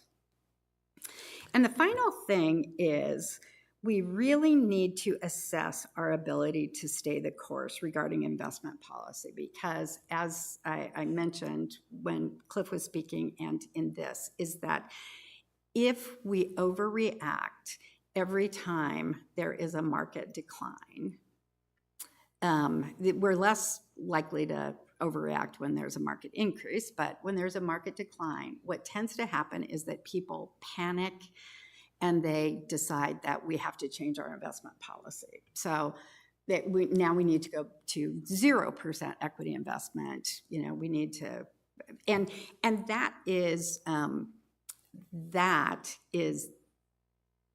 the thing that hurts investment returns more than anything else. It is almost impossible to time the market. Market analysts will tell you it is impossible to time the market, and panic is the downfall of investment strategies. And so if we adopt, and including if we adopt an investment policy or keep the one that we have, we really have to consider our ability to stay the course, to simply make sure that you are doing what is. And our investment advisors will help us with that, but that is critical. So that's her update. Thank my you update. so much. That's That my was update. for all of us, that was a lot of, can we turn that off? Please silence your phones. I know, but nonetheless, it happens to all of us too, David. It's not a big deal, but for all of us here, that was a lot of voiceover, but a very necessary explanation and sort of an entree. So I serve as one of the advisors, along with Cliff, to the working group. The working group will be meeting again on the 27th. This is a meeting that's open to all. That date is on board docs. At that time, they'll be looking at the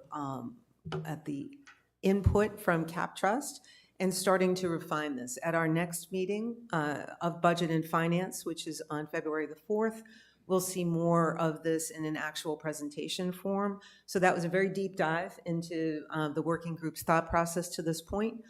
So there's more to come in terms of a potential recommendation. Here's the process that we'll be following as an association. Here, the Budget and Finance Committee will be reviewing the progress at our next meeting.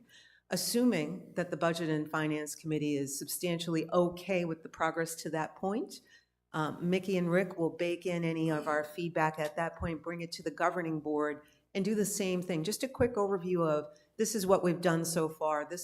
And get some input and feedback from the governing board as well. There will not be a final recommendation on these topics until some feedback has been baked in. But remember, the recommendations will come from this committee, first from the working group to this committee, to the governing board. The governing board will make any decisions associated. So again, fantastic update, more to come. So stay tuned. We're all really excited. We're running a little short on time. So are there quick questions from the committee in terms of the progress of the working group so far? Anything from our residents as well? Go ahead, Chris. To make it quick, I'll just ask a request. You don't have to answer now. Is that when we meet next time, can we have a history of what our mix has been over the years? Yes. Thank you. Any other ideas too, please pass them on to Mickey and Rick so that they can include that. Thank you again. We do have a resident at the lectern, so while I know you very well, please introduce yourself and your rec card, please. Gary Bosak, 102585. Great analysis, Nikki. You've done yeoman's work, you and Rick and the team. Big chunks, you all know that we spent $35 million over the last 5 years in capital projects. That money was planned for and accommodated and protected within the reserve fund requirements. It's not going to get much less than that. The big chunks lately have come from golf course irrigation systems. So there's 3 that haven't been planned yet: Trail Ridge, Deer Valley, and Desert Trails. Trail Ridge, I think, opened about 90, Desert Trails in 94, Deer Valley in 93. So they're coming up over 30 years, 35 years, and are probably going to be on the radar as well. I only say that because the question actually becomes, how is the capital requirement going to dovetail with the master plan and the strategic plan? Because the big chunks are what we need to be concerned about, and one really is going to drive the other. Thank you. Thank you, Gary, and that's true. Again, if you missed it when Mickey was going through that, all of those big expenditures related to the coming years have been included in the projections that Cliff and Pete and team already have baked in. So those are there. Those are reflected in the working group's analysis as well. So beyond those, we haven't specified other really large potential rocks yet. That's what we're looking at in terms of strategic planning.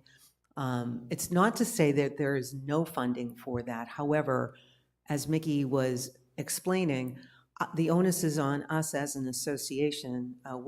This is an extension of the governing board. The governing board will decide, of course, but how do we meet those needs? How would we fund those in the future?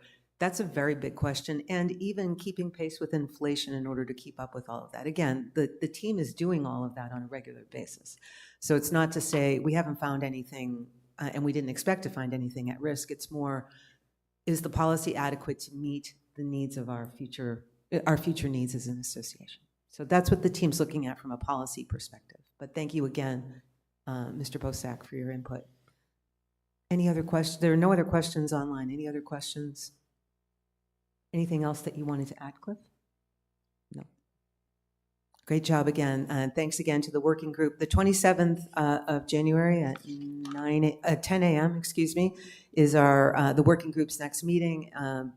While it's very detailed, and if you're into that, anybody is welcome. We're being as transparent as possible with the entire association. We'll be back here at our next meeting with more details. Thanks again, Mickey.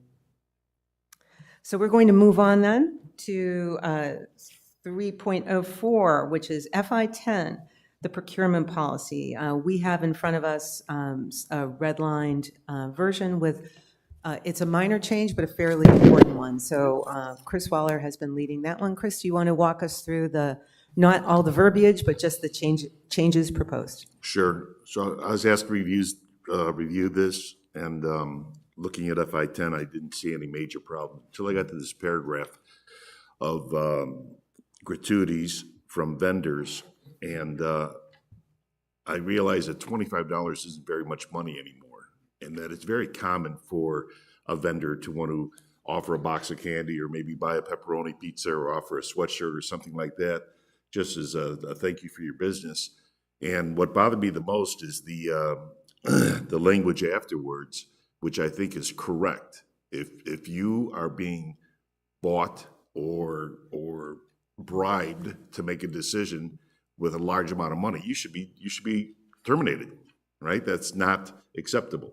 but I was a little worried about the $25 might put some of our employees at a risk, just for saying thank you for a box of C's candy, which runs about $38 now. Yeah, exactly, inflation. This is probably $25, probably been there for 40 years. I will tell you this is a little bit complicated because this language is repeated in the employee handbook. There's also another policy under general policy, particularly pertaining to directors and governing board, that limits it to $25. It's LO2, I Yeah, believe. general policy LO02. So my first glance at this, I thought an easy solution is just to raise the limit to something that's a little bit more reasonable for the prices and cost of things today. It's interesting too, because normally what we would see from committees and governing board members is to further restrict that. So, but you're proposing an expansion because of the really the inflation around some of these smaller items, correct? Correct. I mean, I think of an office trying to say, no, I don't want the pepperoni pizza because it costs $27.46 and I could be fired, right? And again, a little life experience. I worked for a very ethical company. We went around to sometimes, customers that were paying us, $1 million a year, and we'd give them a box of Fannie Mae chocolates and with our sticker on it. Only they have a competitor offering playoff tickets, right, for the NFL games. So I like the idea that we're not going to accept large gifts or presents. I just worried about putting our employees in a trick bag. Got it. What are the impacts, if I may, I'll ask you, Cliff, and I don't know whether it's Kirsten or yourself that could answer. Because there's procedure in the handbook with a different number, would a potential change to this policy have, which one goes first? If we did go forward with making this recommendation, do we change this and then consider a change in the handbook? Is there something that would have an operational impact in this change? I would say we would make those align, I would think, with the change. So whatever the change is, we would align that. We do get cookies, especially around the holidays and, other times. We do distribute those to the masses. So technically, if you divide that up by however many people they're offered to, we're well under the $25 limit. And I appreciate the concern for not putting employees in a trick bag. Operationally, we're fine with the $25, but whatever the policy recommendation is, and if it goes up for approval, we would adjust accordingly. So at this point, you haven't had any issues remaining in compliance with the $25 or less? No. Okay. With that information, Chris, are you still recommending that we consider this increase? I'd like to hear the comments, if there's any, from the committee, and then let it be a committee decision. Sure. I'll comment only at the end. So anyone like to start? Mickey, you want to start us off with any comments? I think that for exactly the reasons that you specified, I think that increasing it to $50 is appropriate. And the thing is that for the most part, you're going to get cookies. It's going to go to a group. It's not a big deal, right? But someone might give you individually a box of C's candy. And I'm sorry, if it's $38, I do not want to give that back. So... Well, we are talking C's candy. So. Correct. So I think I would say that, and that 25 de minimis rule has been around for a very, very long time. It's utilized in most organizations, right? And so I think that 50 is appropriate. Jim? I wonder why this is even in the policy. Why? I mean, it's then handled at the operations level. It seems like it's kind of a minute detail that's at a policy level. I just wonder if that should even be there or make it generic and leave it at the operational level. I Yeah. can, my input on that is simple. As the policy group, we, as an extension of the governing board, we do want to keep some limits on there. I think it's reasonable to have an established limit up to this amount to make sure, we could make it generic and say that, there must be a limit established, but to have some input on that limit is not completely, it seems very minutia, but I can understand why. In the past, there must have been a very large concern about it, and I know that our community is very concerned in general about making sure that we're very responsible on the use of funds. So it's likely where it came from, and I'm personally in favor as a board member and as a resident, I'm in favor of keeping some kind of a limit specified in the policy. That's just my input. Understood. But I don't know, and nor is it probably even important to understand why it's there, but I believe, my view in terms of what I've seen in other boards and so forth, it's pretty appropriate to have some kind of a limit in a policy. John, any questions? I would also add that the more important part of the policy is on the bottom where we are asking people not to take gifts to make decisions. So to have that limit, that helps. I would say, and I also don't have a problem with changing this and allowing the other documentation to catch up when time allows. So I'm in favor. Chris? Well, actually, you've already weighed in. Never mind. What am I thinking? David? I guess there's two things to me. I think that increasing to $50 makes a lot of sense. I have no issues with that. My question is more of a policy issue.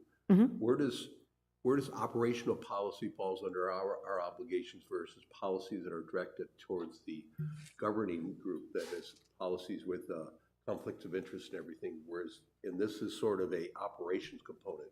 I wonder where do we cross the line as a committee of doing policies that are for operations versus those things that should be governance? And that's sort of a philosophical question, which I think it goes into our host discussion that we had on policies. But overall, for a short term, I think I'm fine. I have no problem with that. But I would like to be able to address that if we really do. We can look at policies. Where are operational policies versus governance policies? And I think they're distinct, and they need to be addressed that way. Yeah, that was, I believe, very similar to Jim's question as well. So I believe we've discussed as a committee, and David, you're taking a look at some of that as well for us, and we'll be talking about that as a committee going forward. Right. That point being governance, if you will, is the real specific that I always say, and the governing board often uses the analogy of the board talks about what is important, and we're an extension of that. So our policies talk about what's important. How to do it is in the capable hands of our team. This one is right on the line, right? Establishing the limit for as long as there is a limit there, and it's not completely unusual in my experience. Nonetheless, good point that you're going to take a look at. We'll be talking about as a committee. Where do we cross that line, or where is the gray area? So we'll take a look at that. Thank you for the comment. Ed? Yeah, reasonable to people means different things. So I think by having a specific dollar amount, and I agree over the years, $25 today is not adequate. Okay. We seem to be having some reasonable consensus here. I'd love to hear from, if we do have any residents left, we do have a few residents here, as well as a couple of board members and residents. So any comments or questions from our fellow members, owner members?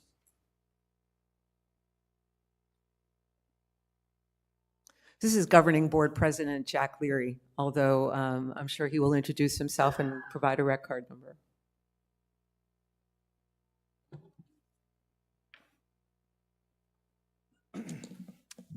Jack Leary, 128260. I like the idea of removing this or making it more generic in the sense of maybe referring to the employee handbook and directing this particular policy to employees. And then there's a separate policy, which is LO2, which is for governing board directors, and I believe that's appropriate for a policy for them. But I also wanted to point out that if the fear is that an employee could be fired for exceeding this amount, the statement says any violation of this policy provision is grounds for immediate dismissal. It doesn't say that it is guaranteed immediate dismissal. So I think that the fear there is overstated. And if you wanted to maybe clarify it even more, is you could say that it is any violation of this policy would be subject to disciplinary procedures or something like that. I personally like the idea of the $25 amount. I think moving it higher sends the wrong message to our homeowners. That says that we're going to allow them employees more opportunity to be bought. So I like leaving it where it is, but if the fear is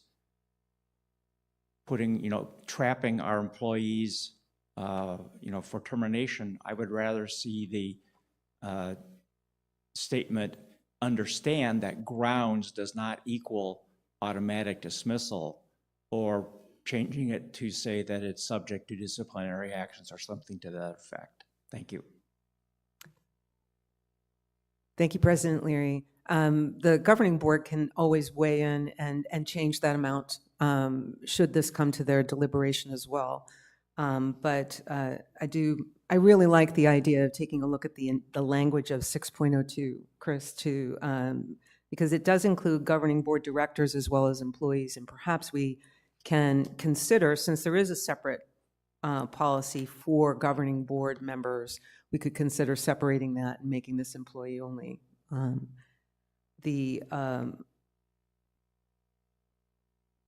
How does everybody else on the committee feel about that suggestion? I'll start with you, Chris, since you did the deeper dive on this. Sure. The more the more you read it, the more you realize that Right. that some things are possibly inappropriate. If suggestion here is to take another stab at this and bring back another red line item. Yeah, I think so. I think we seem to have consensus as a committee, perhaps not as residents as whole, but you have consensus from much of the committee about the amount. But perhaps look at some of the rest of the language and come back to us at our meeting in early February with. How does that feel? That's good. I'll take that. And some of these, it's always interesting, right? The putting some of these changes forward and asking for feedback does improve things over time. It seemed like a small change to all of us, including Chris, but I'm glad that you took a look at this, and we can find some way by making that change of some of these changes would allow us to synchronize into the employee handbook a little bit better, and by making this employee only, or considering that. The other thing that we can consider as a whole is whether or not it's appropriate to specify the amount. You've heard from each of us in terms of where we stand on that. You can consider it, and again, come back to us at our next meeting. Thank you, Chris. Any other questions? I don't see any online, by the way. Any other questions from the room? So thanks. We'll put this on the agenda for next time, and thank you again, Chris, for your work on this, and thanks, committee, for your input. We're we are coming up. This is a very important item that we're coming up to at the top of the item. So we've done 2 hours. I'm going to make a quick 5-minute break here before we head into our final agenda action new business item, which is the CIP review for the $50,000 amounts. This will be more than a 5-minute presentation, so I'm going to just call a quick 5 minutes. So we will resume. My watch says 10:55. We'll resume at the top of the hour with the rest of the agenda.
Everyone, it's 11 o'clock. I'm calling this meeting back to order, and we'll resume with section 3.05, agenda item 3.05, which is really the highlight of the day, but nonetheless, we will start off with Carl Wilhelm, who will start walking us through all of our operations teams will walk us through the next round of capital. So Carl will kick us off, and we'll bring up others as necessary. Hopefully, usually the Budget and Finance Committee, by the way, entertains these items first or sees these items first. Remember that the outcome here by March, April timeframe, I have the specifics, and it's, of course, escapes my head right now, Cliff, so keep me honest, right? But we have a couple more meetings to go through these. Our goal as a committee, each committee recommends any items. We recommend and consider capital expenditures in total. So that will be how we review our budget overall. So we review $50,000 and over because our general manager has the authority to authorize expenditures under $50,000. That's the reason why we're looking at that limit. If you see something that does bother you that's in capital, you can bring that up, of course. But in terms of what the outcomes are, in the next few meetings by March, we will be identifying as a committee any items on this capital list that we believe should be specifically and specially reviewed and reconsidered or potentially reconsidered. The shorthand for that is a pull out. You're pulling those items, or we would recommend pulling those items out for a special specific review. So just so you know as a committee what we mean, if you hear the shorthand of, oh, this is the date by which we identified pull-outs, that means listen to this presentation and all subsequent changes and presentations that occur. The goal is not to identify those today. The pull-outs, if you will be to make sure that we can identify anything for potential re-examination in our next few meetings. So that being said, Carl, please kick us off. Thank you. Well said, Director Novello. Thank you very much. I'm happy to be here in January. This is our first opportunity to see the General Manager's capital budget with pricing. As you know, that we have had these discussions over September, October, and November. December seemed to be a hiatus for a lot of the committees. So in this month of January, all of the committees, based on their scheduling, have seen this list that are relevant to their committee. What I mean by that is the Budget and Finance Committee relevance is 100% of the capital budget. So you are the one committee that sees this in its entirety. So we'll take a little extra time today to just kind of review some items. But the other committees saw this same exact list with items just relevant to their recommendation of their committee. So they had some shorter lists, but they have also seen the same pricing. I have no changes to mention to date that you've seen in the last, actually that's not correct. In a moment I'll express one. But a little backstory on this too. Not only during the development of the yearly budget for capital, this starts in July 1st. We create our initial list from our reserve study tool, from clubs or governing board or staff recommendations for new items. But the items directly out of our reserve study is a list that could be 5 items long to 100 items long. But we do a review of all these items. I just want this committee to know that throughout the pre-planning season, there were 13 items that we viewed as needing prolonging its useful life. And those 13 items totaled approximately $717,000 worth of stuff that we determined that either let's look at it again next year, or put 2 more years of useful life, or even maybe an evaluation of 3 more years of useful life based on that time of the evaluation. An example of that would be this room's carpet. This room has actually been on the reserve study for a couple of years, and we just keep reevaluating it the next year, getting a little bit more life out of our items. All right, moving along. I'm going to quickly read over the entire list before I go into a more detailed presentation on items over 50,000. Each year we present this in categories of new, which is your tan color block sheet. We are going to talk about R&R from the recreation departments, and then R&R from the golf and landscaping departments, and then have our final category in allowances. Starting with new, we have Palm Ridge pool painting of the interior area, $75,000. We've had a CR13 request from both Clay Club and Glass Enameling for a room expansion. We are asking for architectural and document fees for $30,000. Beardsley mini golf shade cantilevers, quantity of 4, $50,000. The library needs displays and loft walls to create an environment in the library separate from the way it looks now, so that they can have a little bit more of their multi-purpose classes and offerings for $15,000. And then the one item that I mentioned earlier was, this is a new ad since we met last time in November. Golf General, a robotic driving range floor mower for $20,000. That concludes the categories of new items. And what new means, real quick, these are not items that are currently in our reserve study tool as assets. From the recreation departments of the rec centers, our R&R, repair and replacement assets that are completely listed on our tool. We have the Sports Pavilion GSX pin setters for $892,000. 2 custodian oiling machines for $62,348 each. Bowling lane gutter systems, bowling lane division capping, bowling lane masking graphic units, bowling lane sub ball track, bowling lane's automatic bumper system, and bowling lane's foul lights. In aggregate, I will talk about these in a little more detail in our above $50,000 presentation. But we are asking for these items all in one package, basically. They can't be separated out. The library here at R.H. Johnson, we need tables, chairs, and shelving for $48,000. R.H. Johnson lawn bowling, regrassing 2 of the courts by Todd Patty, $337,459.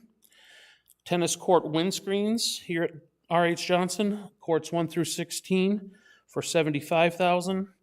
R.H. Johnson pool sound system speaker replacement. Our speakers have met their useful life for $13,000. Facilities maintenance has R.H. Johnson HVAC unit next year for $10,816. The Kuntz 5-year replacement plan for cardio equipment is due, $208,319. Kuntz softball outfield electronic scoreboard for $70,000. I will mention a little more in detail about that in a moment. Beardsley HVACs has 2 units, $25,958. Arts and Crafts storage yard shed, 12 by 20 shed at Beardsley for $9,500. Beardsley pool area patio furniture recommended by the Properties Committee for replacement, $20,000. Palm Ridge pool circulation pumps, $14,135. Palm Ridge walk-behind scrubber for cleaning floors throughout the facilities, especially the rubber decks, $13,000. Palm Ridge pool spa heater, $10,128. And the IT department has 2 servers needing replacement for $18,000. And facilities maintenance has a concrete saw, walk-behind saw for $6,515. Moving on to golf and operations and golf maintenance. My team members here had circumstances that they couldn't be here to represent this list today, so I'm going to do my best to help. The landscaping department of the rec centers has multiple utility vehicles, so 2 Workmans and a greens mower. In general golf maintenance equipment, 22 pieces of equipment. I will go in greater detail In general golf ops, golf carts, a quantity of 30. I'm going to talk about that in a little more detail in a moment. General golf maintenance vehicles, 7 utility carts. I'll talk about that a little bit more. At Desert Trails, we have a lake shoreline hardscape repairs at 14 and 18. Desert Trails, I'll be performing pro shop roof tile replacement. Desert Trails golf cart utility carts, you'll notice that each pro shop has a golf cart for the purposes of our janitorial staff that will be replaced, so I won't repeat that 7 times. Over at Stardust, we'll discuss a pump station, irrigation system design. Moving on to Deer Valley, we have the Lakeshore Hardscape number 18 that we'll be discussing in more detail. Again, I will be performing at Deer Valley a pro shop roof tile replacement for $49,734. And Echo Mesa cart path slurry seal for $75,000. More utility carts and player assistant vehicles. Finish out this page, and then Trail Ridge, a patio resurface project for $11,899. Our last portion of the yearly capital improvements budget is a category called allowances. Over the last 3 or 4 years, that allowance category has been budgeted for at approximately $420,000. This is for unknown capital projects that happen yearly throughout the rec centers.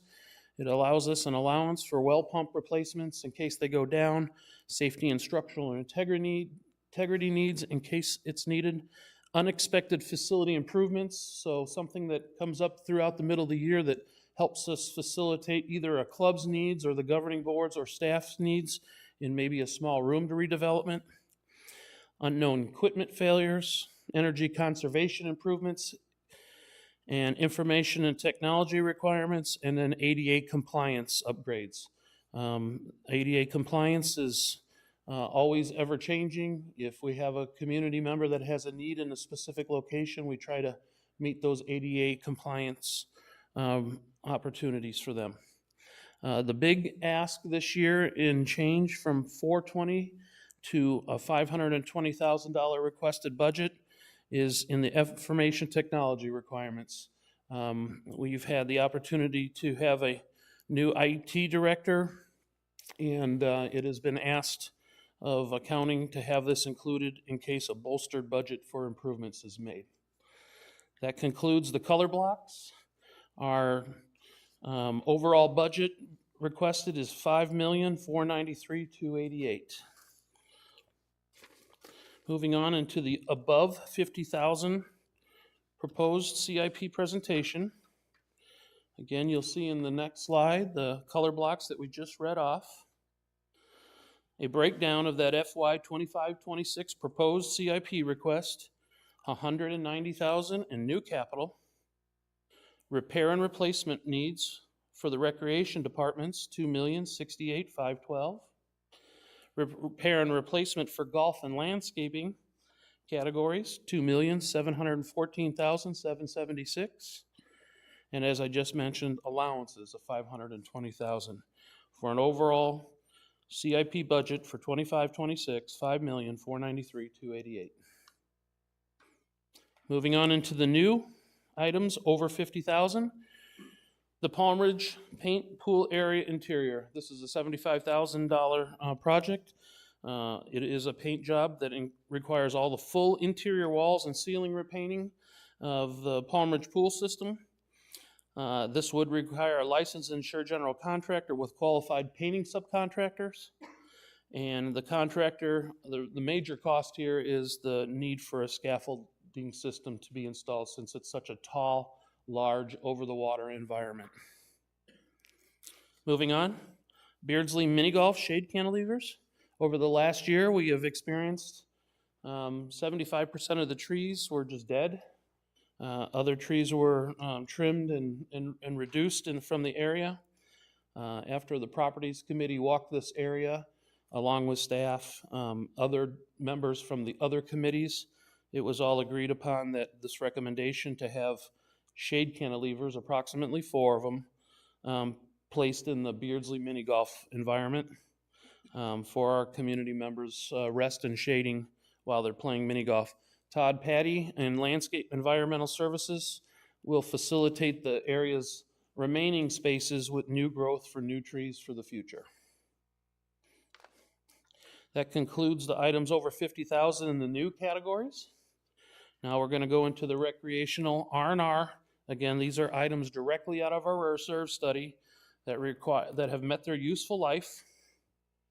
You have the R.H. Johnson Sports Pavilion receiving a lot of requested upgrades to the between 40 and 22-year changes of the past. So last year, the overall Sports Pavilion received brand new lanes, and moving on into the next disciplines of that revitalization for that area of our rec centers are all the other components to bowling.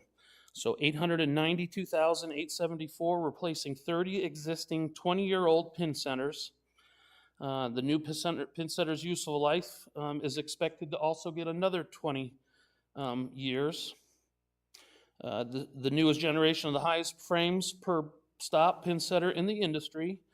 They have a lower energy cost, less labor, and lower maintenance costs. And RCSCW is soliciting resale opportunities from interested buyers.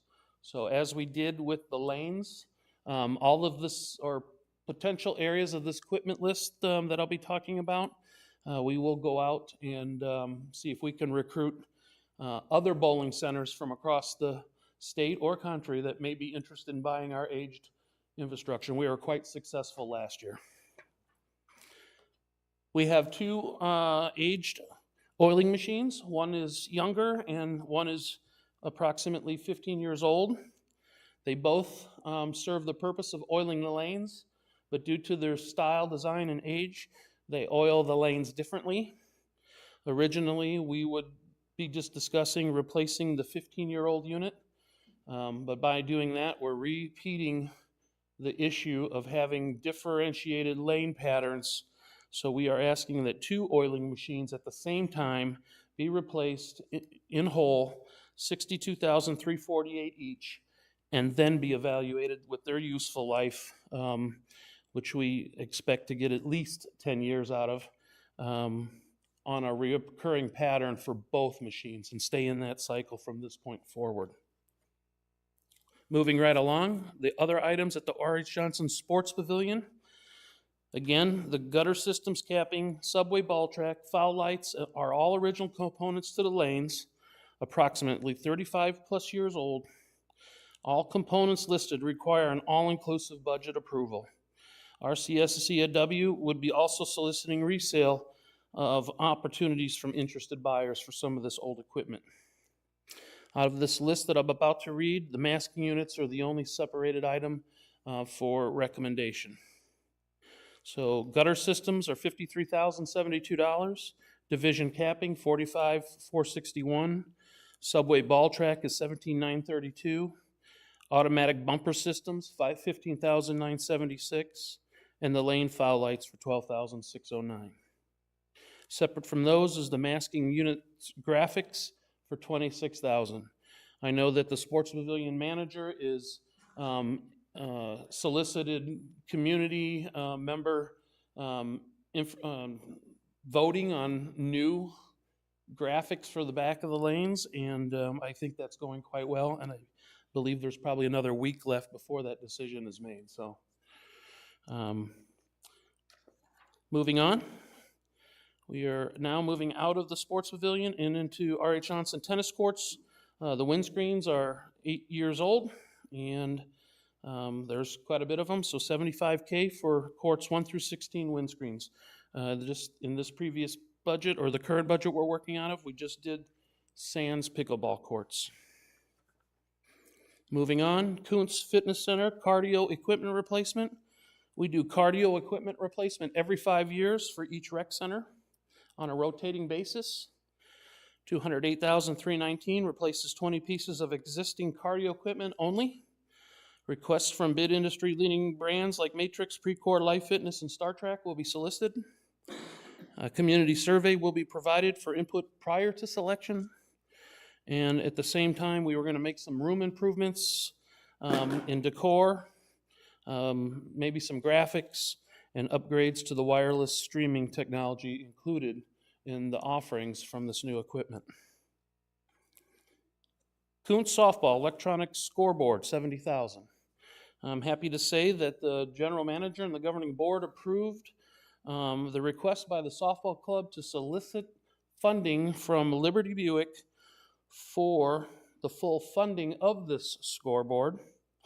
That has been approved. I know the club right now has reached out to me personally and have the funds in hand, and they are working with the financial department to distribute those funds for the available purchase of myself to basically hire the scoreboard people to start this installation. So I'm just saying that we're probably days or weeks away from determining that this will actually get pulled out of the FY25-26 budget. Just in case there was any hangups or issues, and the fact that this still does go on our financial books, it needed to be either on the FY25-26, and now it looks like it'll revert to the FY24-25 somehow. So good news there, a reduction in $70K. All right. Through the magic of accounting. Moving on for golf and landscape oriented items over $50K. Todd Patty and the environmental services team will be facilitating, if approved, the R.H. Johnson Lawn Bowling 2-green renovation. So a regrassing of our very aged, I believe they're 40 years old for our grass. It's a pretty major project as far as removing multiple inches of aged soils and that grass, and then bringing it back to new types of seed that will be water resistant, manageable by the team, and last us the next decades of grass use. $337,459. Moving on, the Stardust Irrigation Turf Reduction Project. The cost is $236,221. Proposed start date is July 2025. A new pump station at Stardust, $300,000. Excuse me, Carl. Yes, ma'am. I'm sorry to interrupt. Just to clarify, this is for phase 1 of the Stardust project, which is the design, the 226. The full irrigation turf reduction is in the year following. I just wanted for that'll be in the millions of dollars. So I'm sorry to interrupt you. Go ahead. And thank you for clarifying. I didn't actually catch that myself. That's why Todd's great at this. So You're doing great. New pump station, $300,000. I believe is separate from that discussion that you just mentioned. And then the shoreline repairs, the hardscape for Deer Valley number 18, $285, and Desert Trails 14 and 18, $295,000. Cart path slurry seal and Echo Mesa, $75K. Moving right along, equipment replacement for golf maintenance. 22 units scheduled for replacement. Average age is 18 plus years. Range is 10 to 31 years in the actual aging of that individual items. And the total cost is $826,364. That equates out to about $118,052 per course. There's a 4.5% increase in inflation on those units, and 4 units were deferred as not needed for replacement. 2 greens mowers and 2 aerifiers. Utility vehicle replacement golf maintenance, different style of vehicles. 7 units scheduled for replacement. Grand total $164,263. Again, their average age is 12 plus years, and they range from 12 to 15 years old. Total replacement cost $164,263. There is a 4.5 increase in this line of purchase as well, and 6 units were deferred. 4 utility carts, 1 dump truck, and 1 pickup truck. Equipment and utility vehicle replacement for landscape maintenance. Those are the items used at the recreation centers, not on golf per se. 2 utility carts scheduled for replacement, 1 walk-behind greens mower, average 11 years. Total replacement cost, $94,117. And across the board for landscape maintenance, 8 units were deferred. 3 mowers, 1 tractor, 1 greens roller, 1 utility trailer, pickup truck, and a utility cart. And you can see the breakdowns for those areas. Moving on to golf ops, over 50K. Getting close to wrapping this up. We have the request for 30 golf carts at $212,534. 30 replacement carts of our rental replaces all of the golf's existing 2015 carts. The cart age reduced to 6.5 years old, and this purchase eliminates any purchase required for the next fiscal year, since that fiscal year will be impacted by the proposed cost of another course irrigation replacement. Moving right along.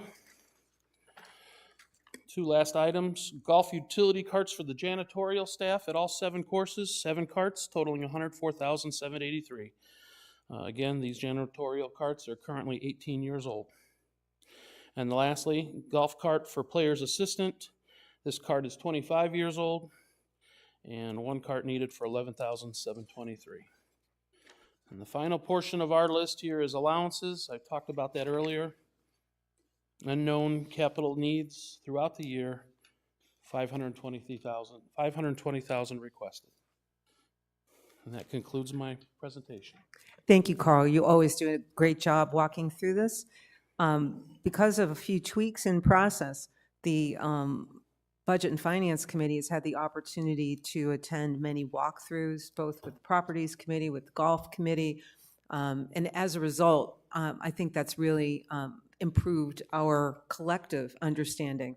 Not everyone has seen every one of these, but most of us have seen a good portion. And so hats off not only to the staff, but also to those committees and chair people for including us.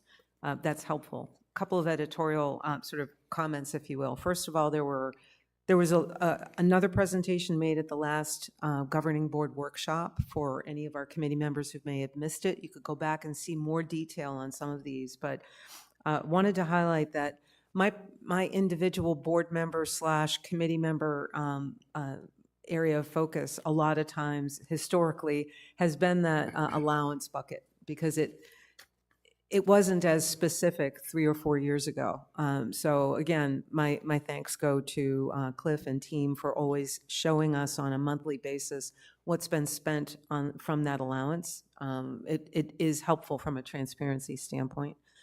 There is an increase this year, but again, as Carl alluded, we welcome our new IT director, and he and his team will most likely identify some changes or improvements that may be needed. So identifying some area of this budget where we could make those expenditures was important. So that allowance budget is about $100,000 higher than last year, but that's the reason why. Some things went down.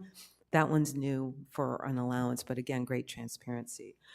So I've seen the more detailed presentation. I can, a couple of other editorial, if you missed it, committee, is that for the golf course golf cart replacement, there's a line in here that mentions replacing 30 of our golf carts. Normally, my notes show me that we replace about 20 each year, or propose that as a team. This year, the proposal is for 30, as Carl just alluded. That would therefore alleviate the need for any new rental carts to be purchased in the fiscal year 26-27. So it's a good year to do that, since next year the 26-27 would include for our collective review another irrigation project. So just as an FYI. That being said, we've attended walkthroughs. We've seen some of this before, so I'm going to throw it out to the committee to ask questions. Ed, I'll start with you. No comment. I have no questions. I appreciate the walkthrough. I think that's helped a lot. Yeah, thank you. Go ahead, Chris. Hey, Carol, this question is really for Todd. You might know the answer. So a lot of this work, the lawn bowling, the new pump station, the shoreline repair, the cart path slurry, is that Todd and operations doing that ourselves, or is that subbed out? No, so going backwards, I'll say the slurry seals, just like I handle parking lots, he goes out to multiple bids with asphalt companies and gets the best bid. As far as the other items were, The pump station, I'm not certain about that. That might Okay. be his sole. shoreline repair, I'm almost sure He does goes out to himself. bid. Oh, they go out to bid for that? Yes. Oh, okay. And then how about the lawn bowling? Now, this is something we've never done. Yeah. That is actually a very good question. I do believe that it's going to be a combination, probably going out for services based on equipment, demo, haul off, stuff like that. But I believe the replacement is going to be pretty much Todd. Okay. Because there's a little bit of sticker shock, seeing how much that cost. And if Todd were here, I would just ask in a future presentation to kind of break down a little bit.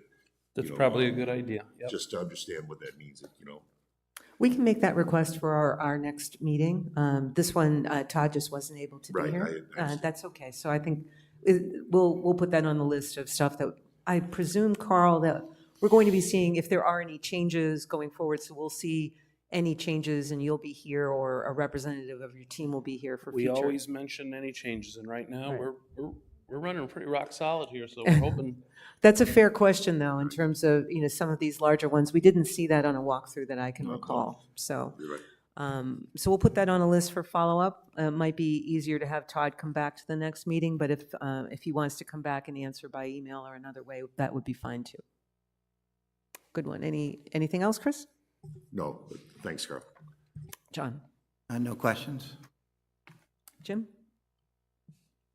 I'll catch up for you guys. I have a couple questions. Real quick ones. The room expansion for the clay and glass, was that not decided we're not moving no. forward It's a very good question. So after further discussion from the clubs, coming both to our recreation manager, our general manager, and to the committee director, Mr. Chatton, on the Charter Clubs Committee, it was agreed that we would take a little additional time to have another work group created and dig a little deeper. Just shutting it down wasn't enough to really answer the club's needs. So Right. We're giving it another month. I believe there's a meeting this month that I'm part of. The including, 28th. And folks from each committee. yes, sorry to interject, but Jim, you might recall that we had some email on this in December. So there's a meeting on the 28th. There'll be several committees represented so we can expedite the review. From this committee, Chris volunteered to join that meeting with me for budget and finance. We'll have chartered clubs, we'll have properties, and I believe that's it. I don't believe golf will be there, but nonetheless, so there'll be three committees that will be there listening to some of and trying to come up with a recommendation on how to solve. So Okay. I went to our committee and asked for volunteers to participate together with me, and Chris was the lucky drawer of the short straw on that one, but there'll be more to come. And again, I believe that that's an open meeting, so anybody would be available to attend. And Jim, just know too that it's a line item, and I believe it's $30,000. Yeah, it's nothing. It's for the discussion of documents, Yeah, that's fine. architectural needs, if any. So it only gets, if we needed it regardless in this budget for the purpose of advancing this into next year, it frees us up from having to use allowances on it, and it's focused on this particular subject. Okay. Yeah, that one must have escaped me because I thought that was done. Came back to life. Okay. I'm And amazed. probably right, and rightfully so, in all honesty. It didn't, the answer was simply, we had no answer for the club's perspective, right? And so the clubs came back to us and asked us to reconsider some of that, find another solution. So rather than circulate it around all the different committees, there'll be a multi-committee meeting happening to try to come up with some resolution. So more to Understood. come at our next I think we'll hear more about that at our next budget and finance also, Jim. Perfect, thank you. The scoreboard, we had a 70,000 budget and we got one for 50. Is that the same scoreboard? It's the same scoreboard. I'm a realist, so you know how this package came together with the funding from Liberty Buick and the softball club. If I was putting this together, I put in the funds for unknowns, like if I have any infrastructure issues or if I have an electrical change I need to make, costs, you know, fees, whatever. Okay. So it's the 10-15% of unknown, because this is kind of a, you know, I wasn't sure how this was going to play out. So, Okay. and to date, the scoreboard is, I believe, for the club's benefit, has come in a little bit cheaper than even what they expected, but they still got the full funding source. So, Okay. very positive. And one last final, and it's probably more of a Todd question, but is there cross-utilization of equipment through our courses for the low usage equipment, like a stump grinder or sod cutter? Or does every course have its own full meal deal? They do crossover. So the answer for the recording is they do crossover. Thank you, Russ. Thank you. That's it. Thank you. Mickey, any questions? My only question is, so a fair number of vehicles that were delayed, right, that you, and so is that, you just go through and say, no, it's not at the end of its useful life? Well, it's a little bit more detailed than that, meaning like there's not a lot of advantages by pushing a vehicle off for, let's say, a year. Yeah, yeah. Because, you know, sometimes inflation catches you. They're more expensive. But if you look at Todd's track record, when he's pushing something out, generally he's seeing that this thing is going to, you know, get half of its life again. Like we've had a truck, you know, go 35 years, and that's not our norm for other vehicles around. So that is all weighed in. Okay, thank you. Are we going to beat inflation? Yes. Thanks. Yeah, I think that was the great question, Mickey, that some of us had at the governing board workshop about the replacement of the rental carts for the golf courses. We keep them for, I can't remember. Well, you see, 2013, so that's what, 20, 25 years in some cases. And there's a repair cost associated and so forth. So anyway, pulling some of that up and replacing it ahead of time will probably could have some financial benefit.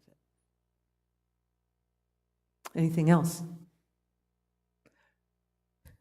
We're down to only staff here in the room, and I don't see any, although we do still have 9 folks online. We don't have any questions online at this point. So we'll say no further questions, but more to come, right? Again, Absolutely. Thank you, as a committee, our goal will be to keep thinking about this. We'll have a few more changes that will come in over the next couple of meetings that we hold. Our goal will be to recommend any items that require further study. So that's your homework, if you will. We've had some questions here for Carl.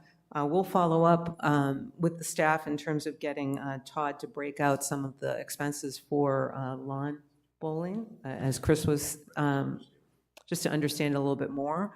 If there are others, though, when we go into our February meetings, committee, please be prepared to start specifying items that you believe the governing board should pull out for specific, deeper review and discussion. Each committee has asked that question, so just so you're prepared, that's our task, to recommend pulling items out for special review, or if we recommend approving all the items as they exist, that's also a feasible outcome. But that will be coming up in February by no later than our first meeting in March, as I recall. So that concludes our new business, 3.05. Again, many thanks to all of you. I'm going to go around now and ask for any additional committee comments, just in general. So we'll start with you, Mickey. No, I am good. Thank you. Jim? Mickey, wonderful presentation. Everybody else, excellent. Thank you very much for the update. No comments. Okay, Chris? No comment. No further questions. No comment? Thank you so much. Again, my comment on everything that we've seen so far, fantastic work on behalf of Budget and Finance Committee as a whole. It's not always apparent to those of you who are watching, but each committee member has taken on at least one request from me. Really, most of them have taken on several. So behind the scenes, everyone's doing a lot of work, and obviously a lot of work going on in our working group on investments, rightfully so. It's very important to all of us, but my thanks go to every member of the Budget and Finance Committee for taking on all these small tasks. I appreciate it. I see no questions online, so any closing comments, Cliff, or any members of our staff? Nothing? So wonderful. We had a series of action items that will be captured in our meeting minutes.